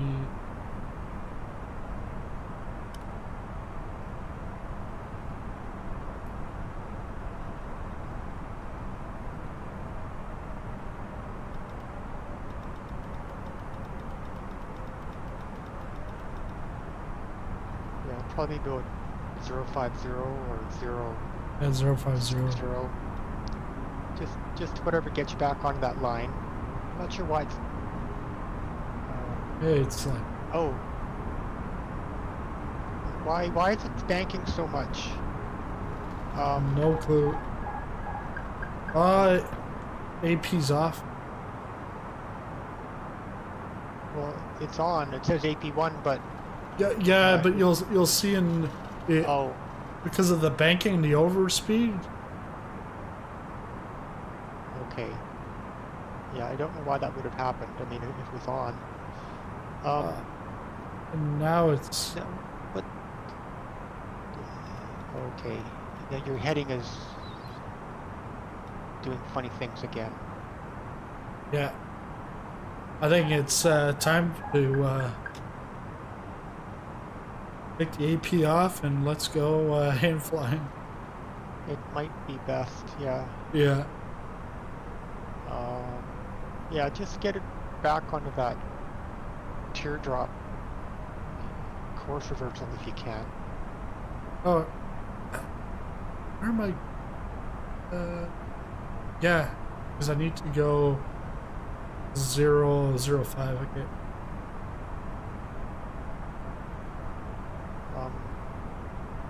If you can manage it, maybe expand your map a bit further so you can see, you can see a bit more of where you're wanting to go. Because right now you see the dashed line. If you can see a little bit more, you get a better picture of where you're wanting to, what you're wanting to do. Okay. There. See, now you can see. Yeah, now you know for sure what direction you want to be going outbound, like 060 or 050, then turn around and come back in. Just gives you a better, you can visualize it better.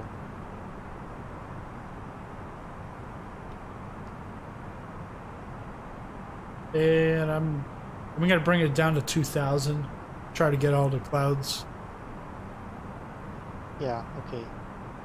Maybe make it 3. See if you get down under it with 3,000. Okay. Oh, yeah, it doesn't matter. Yeah, 2,000's fine. I don't think you're going to hit anything. No. Might hit the glide slope. Yeah. Which speaking of which, I don't think it's activated. So just fly it level for now. And first of all, start with pushing the LS button, which is right beside your flight director. Yeah. I know you're busy hand flying, but we need to get your approach up and ready also. Yeah. And oh, okay. There. See, when you selected landing system, now you can see IOA in pink or magenta down in the bottom corner. Yeah. Your PFD, so that's good. And all, at the same time, your localizer and glide slope deviation pointers popped into view. So now you're set up for the ILS. Yeah. When you turn on to final, you can just activate the approach with the approach button. But for now, you're looking good because you have you can see that the ILS is set up. Yeah. Yeah. It's always it's always a handful to fly this thing. Yeah. You could. Well, it was not even hitting hold. Is that correct? It just was not. Yeah. Okay. I mean, I'm tempted to say, do you want to try it again? But you can either try engaging the autopilot again in just its simplest altitude hold and heading hold, or you can just hand fly it and. Yeah. So I've got it back onto the heading hold. Yeah. That's. Oh. Right. Okay. Oh, that's right. Yeah, you do have the autopilot on. Okay, fine. Yeah. Just. Oh yeah, because you don't see the middle screen because my face is there. Yeah, that's true. But that the autopilot's at the top. Okay. Yeah, on your PFD. Yeah, I should have. I was looking. I didn't notice that you'd put it back on. There's alt constraint. Yeah, a little ice on there. Severe ice detected. Anti-ice detected. Yeah, I was going to ask you what that master caution was about, but and you're right. That's what I would have seen it also. But you're right. Your picture-in-picture is blocking your upper display unit. Yeah, you might as well turn on your engine anti-ice and wing anti-ice because it's giving you that warning. And it's probably been there for quite some time. I must admit, I noticed the master caution, and I meant to ask you what it was, but didn't get around to it. Anti-ice is on the overhead panel. Okay.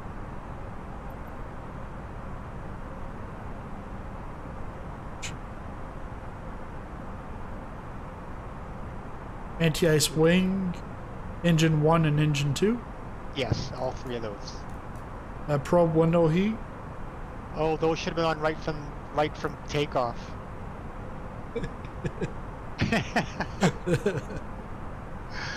Yeah. Oh no. Yeah. Okay. Oh, you want your probes to be heated for sure. Don't want an air. Yeah, I don't. I'm not going to mention other, but yeah, that could cause major problems. All right. Good. So you're flying steady at 2,000. Yep. You can maybe take up a heading of, let's say, 100 degrees. Turn right heading 100. It's going to shorten that loop a bit. At this altitude, you don't need to go that far. Okay. So you're basically on vectors anyway because you're on heading. But we'll.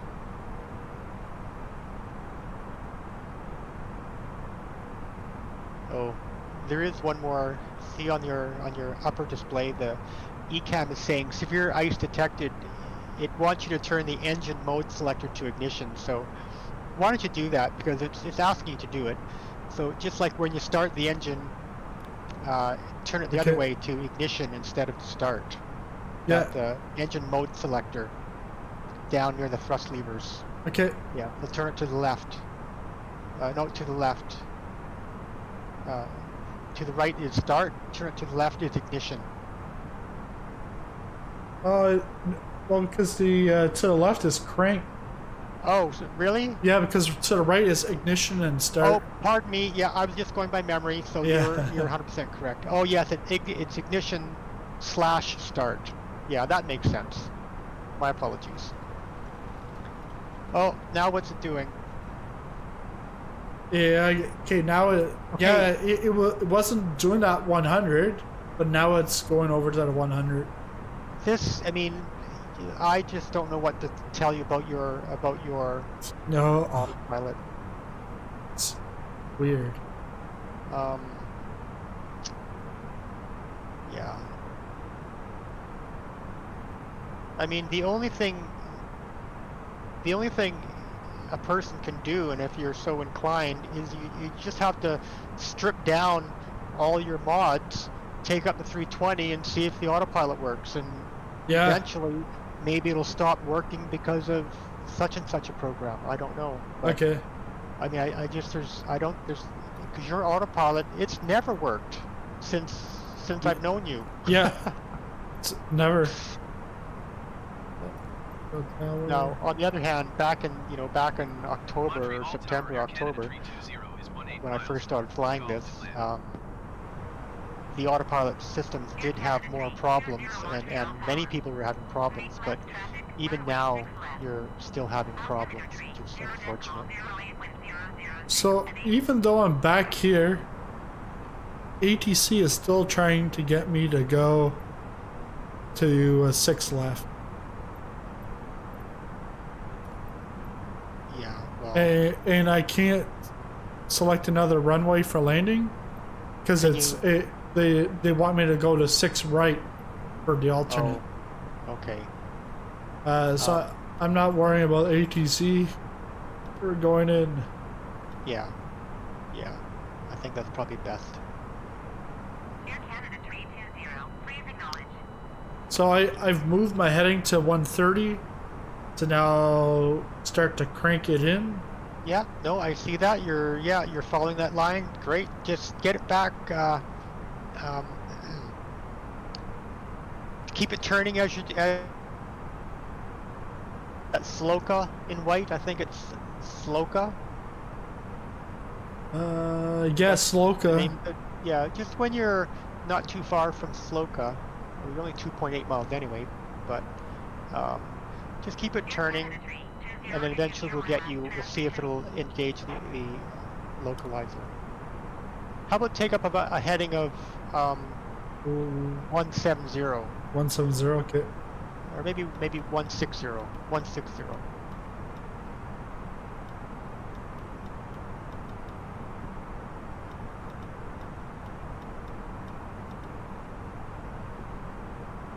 Actually, I think, yeah, even more. Make it maybe 180.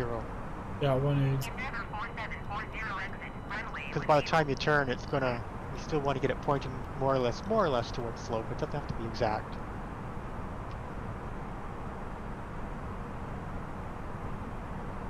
Yeah, 18. Yeah, maybe even now. Make it even more. Make it 200 degrees. In fact, what the hell? Just make it 220 or 230, because you just need to keep on turning. And actually, right now, sort of be fast, but just push. Yeah, arm your approach. The approach button. Yeah. Arm your approach button as soon as you can. Okay. APPR. Like what? It's turning again. But yeah, get that approach button on. Maybe it'll catch it. Good. Float capture.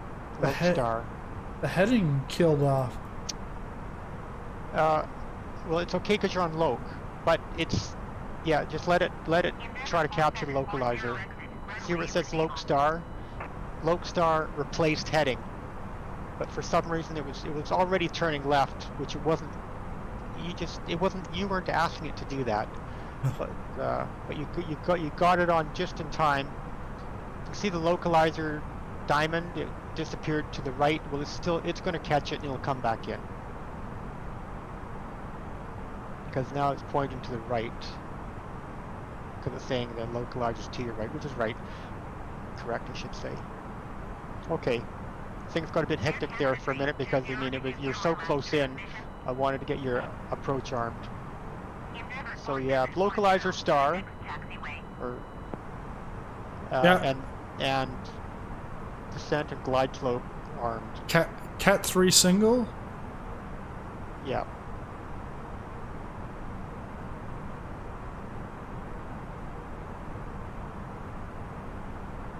Localizer's not... No, it's coming in now.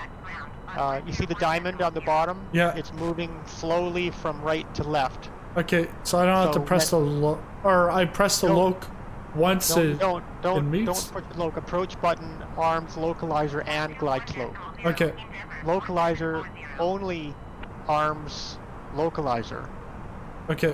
Which we often use, but approach does them both. But there's some cases where you're not cleared the approach, but you want to track the localizer, so you do it only one at a time. But yeah, it's so now it's going off. Your airplane just wants to turn left. Yeah. That's so wrong. I actually just pushed it with the... What? Like I let go, but I pushed it to pull it back. Now it's going back to 2.4. But it's yeah, now it's trying to go 2. Yeah, no, it's you're gonna have to hand fly it. Just hand fly it. You see the runway ahead of you. Yeah. It's too close to try to monkey with it. Just take the autopilot. Oh yeah, because autopilot came off. That's why.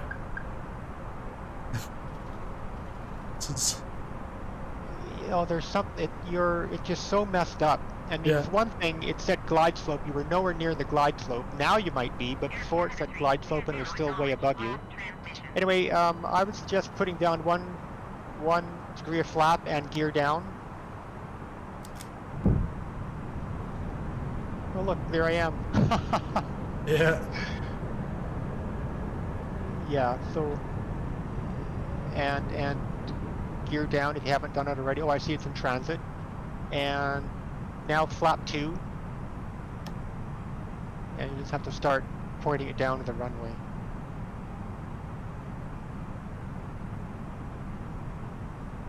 Air Canada 320 ATC services terminated.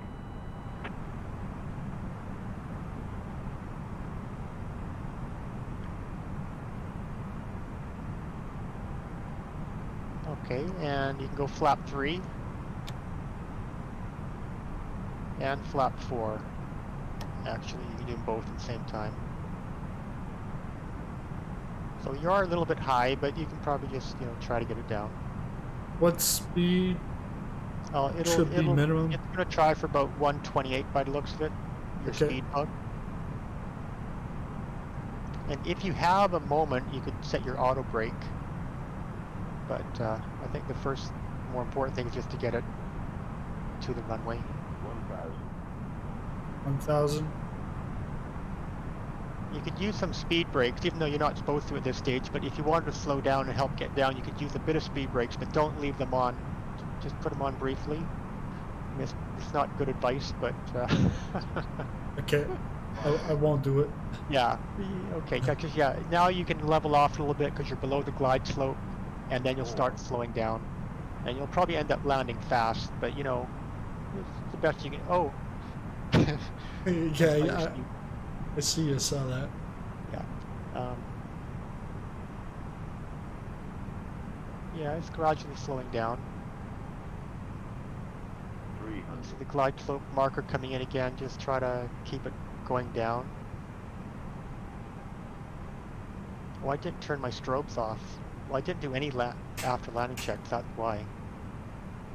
200. 100 above. I don't know if we can call it stable, but go ahead, stable, continue. 100. I'm just trying to be funny. 50. Well, those aren't my strobes, that's the runway 28 lights. 20. Disregard. 50, 40, 10, 30, 5. 20, retard. It's looking good. Wow. Got it. And I don't know if your speed brakes are up, but hopefully they are, and reverse green if you can activate that. Man, And through 80. Excellent. Wow, you made it to Montreal. made it to Montreal. But I'm telling you, Popcorn, that autopilot, Ladies and gentlemen, it welcome just to Montreal. it- The local time is it 11:47 quadruples, or a.m. by a and it's factor of currently 10, about it negative just degrees multiplies Celsius. the amount of work So now you use have your to do mobile on any of these devices. flights, Please and it's remain just seated until the air just traffic comes to a complete stop and the unexplainable. seatbelt sign is turned off. Yeah. Remember to It use shouldn't be caution when happening, opening but the overhead your bins and autopilot items just may does have shifted during not the flight. If want this is to your work. final destination, we thank you for flying with us. Even in heading, I'm If just you're making surprised a that even in connection, we heading encourage mode, you it to can't check even your keep a itinerary simple to heading ensure a mode. smooth continuation of your journey. We apologize for the delay. Please Strangest coordinate thing. with airline staff as necessary regarding connecting flights or vouchers. I don't know why your ND says ILS 6 right, but Taxi to the gate. Air Canada 320, taxi to gate 41 via taxiway cross runway 24 left Foxtrot. Okay. Yeah, because it's so white out. Can't even see the taxiway. oh yeah. But now I contacted the ATC for it. Okay. With the indicators, it helps out a lot. Well, with a snowy condition, especially. Yeah. Okay, I'm gonna go back to my airplane, and I'm gonna taxi into a gate also. Okay. Of all things. Air Canada 320. Oh, I see you. There you are. Your passengers have been staying on the tarmac for that long. Oh, They're gonna and sue I you. didn't make my required PAs every 15 minutes or anything. Oh, Yeah. I'm in trouble. Yeah. Well, she said the local time is 11:45. I'm like, oh shit, we're late.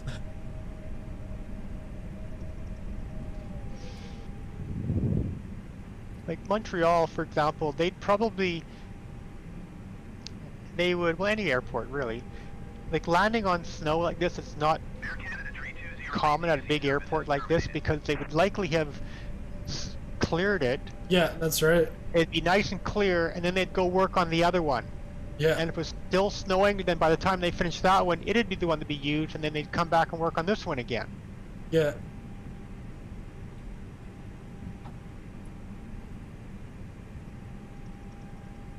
Where's my man? Not giving me a signal.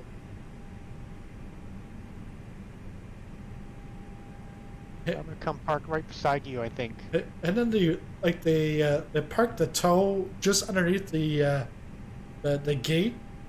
So then when the gate comes to the door, it goes over the tug. You know what? I mean, that's the kind of little detail that you'd think, come on. Yeah. Come on, programmers, come on. Yeah. Like, don't you check your work? You know, I mean, I don't want to be too hard on them, but come on. Yeah. One job to do. That's Well, I don't exactly see the lead-in lane, but I'll assume this is it.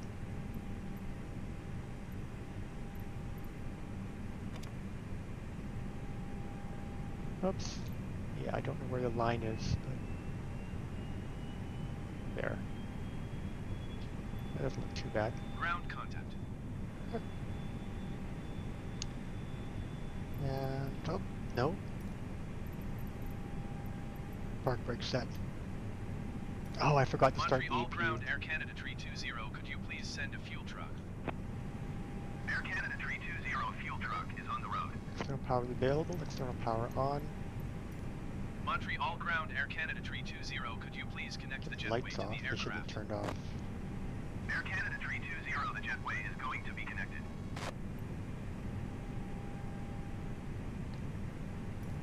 Montreal ground Air Canada 320, could you please send the baggage?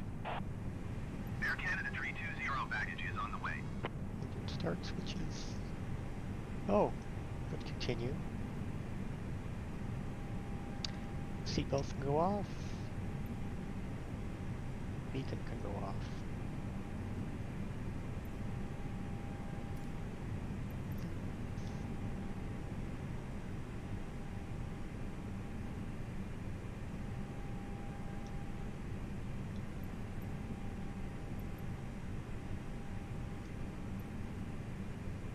It must have automatically reset some stuff.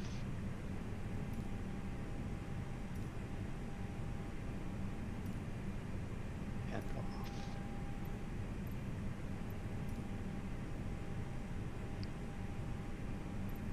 And then shut things down. What do you do? Do you shut the exterior power? Oh.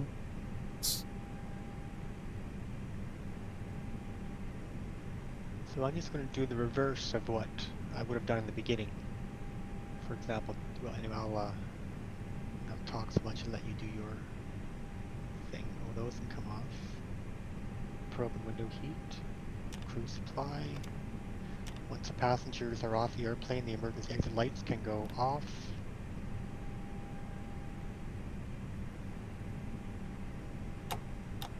Oops.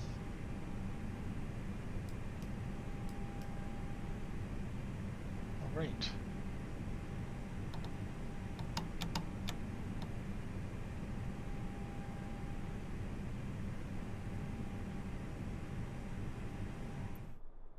I still have a light on somewhere.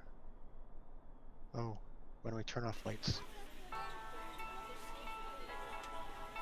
How come I can never get a jet airway to come to my airplane? I used to be able to. Oh yeah. The jetway.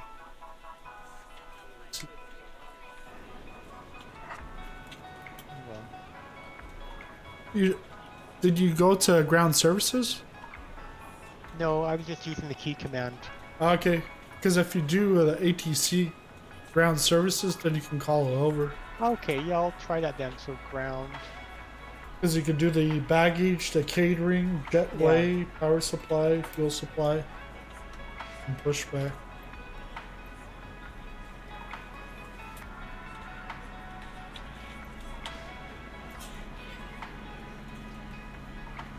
I thought I could just use a key command, but I guess it doesn't let you anymore.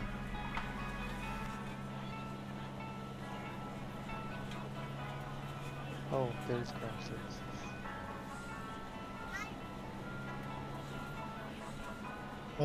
I can see my little minions getting off the plane. You can you? Yeah. I'm gonna try to get snapshot of that. I'm selecting ground services, but then it just doesn't. No options or anything come up. Yeah, I'm not gonna worry about it. I just wanted to see it once in a while. Yeah. So yeah, ground services, and then there was nothing? Yeah. Huh. Yeah.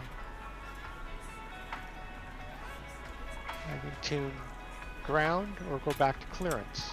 But then when I do that, I have just a minute, let me go back inside for a second. Yeah, I have full power.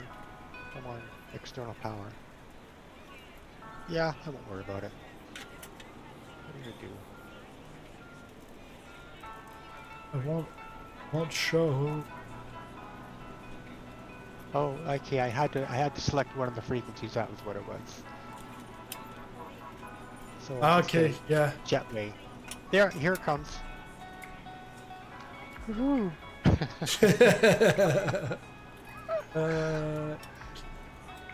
But I still don't know why I can't just simply do Control J or Shift J or whatever it always used to be. But anyway, I guess it won't hurt me to. On the A320, is there a back exit? Yeah. But yeah. but is it used? Is it? Oh, is it used? Yeah, is it It's not?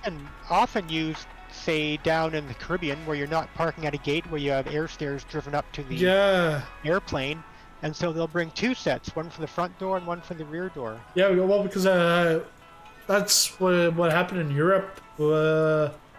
Either it wouldn't have been Paris. It would have been Heathrow, or it would have been in Venice. Because when we got there, we were on EasyJet, and crammed into that thing. But they had front and back entrance. Yeah, and they actually used that in Paris. They used that to get us on the plane. Oh. Yeah. Was that from stairs or from an actual gate? Like a jetway? No, from stairs. Stairs, okay. Yeah, stairs, because we ended up coming in from the back because we were towards the back. But I remember getting into that seat, and I'm like, oh man, really? Let me go back to Air Canada. It's a little bit more room. Well, that's what I'm saying. People complain about Air Canada, but I'm telling you, it's up there. Yeah. In the world.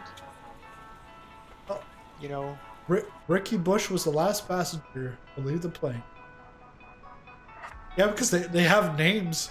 So they gave me a passenger satisfaction, a very unsatisfied, 20%. Expected arrival, I was 38 minutes late. Okay. What, all the yanking banks with the autopilot. Yeah, that added. But even the winter weather could have caused delays, etc., etc. So it's tough. It's tough to maintain a schedule in winter. Well, yeah, and with this autopilot too. Yeah, that added substantially. Yeah. It probably added 20 minutes. Because I mean. Oh yeah, well, because even at the beginning, like I had a couple of things that I didn't go back to the checklist. Oh, I still got my spoiler up. Because that would be a spoiler. Yeah, ground spoilers. Still flying with that. But you got your jetway? Oh no! Yeah. Did it go right up? Yeah. Well, let me look again. Yeah, it's right attached to my L1 forward left door 1. Oh, okay. Because from my view, it's far from it. Yeah, it's not. Yeah, it does. No, it's directly connected. Well, as a matter of fact, you are not connected either, in my view. Okay. For that matter. Yeah, all right. That makes sense. For some reason. But yeah, that was a fun flight. Yeah.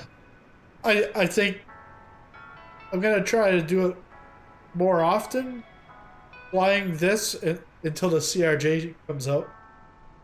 I'm just hoping, like, because I know a lot of people want the CRJ, but I just hope it's a good airplane. I don't want it to be another, like, advance. Here's an advanced plane. You'll have to wait 3 years before it's fully developed. Yeah. Now, is somebody developing it from scratch, or is it? Did I read it correctly where they're gonna, have the fuselage, the body, but is it going to be just pulling the instruments from, the Airbus, or? Oh no! This is Aerosoft. So they're doing the CRJ. I think they're doing two models, and I think a third one down the road. But the 2 models, it'll be like in a package. Like you get. But they're going to do the actual proper cockpit for the CRJ. It's not going to be a. Proper from some other airplane. Yeah, proper cockpit. Okay, good. I'll send you a link to their forums, because they've got some images already out. They've been posting images since probably October. Oh, okay. It's because they were hoping to get this done before the new year, but with the SDK, everything got pushed everything back. And then there's some other guys, PMDG. Yeah. They're Oh, I like PMDG. Yeah, PMDG. All of their planes are pushed back to either the end of this year or into next year because Okay. of the SDK. All right. Yeah. And Well, you know what? I already own. Of course, this is for FSX. yeah, But I own the PMDG 777 and the 757. okay. And I really like PMDG. And I also own. Oh, wait a minute! Not the 757. I'm sorry. It's only the 777. It's quality wings, but I own the 787 and 757. Okay.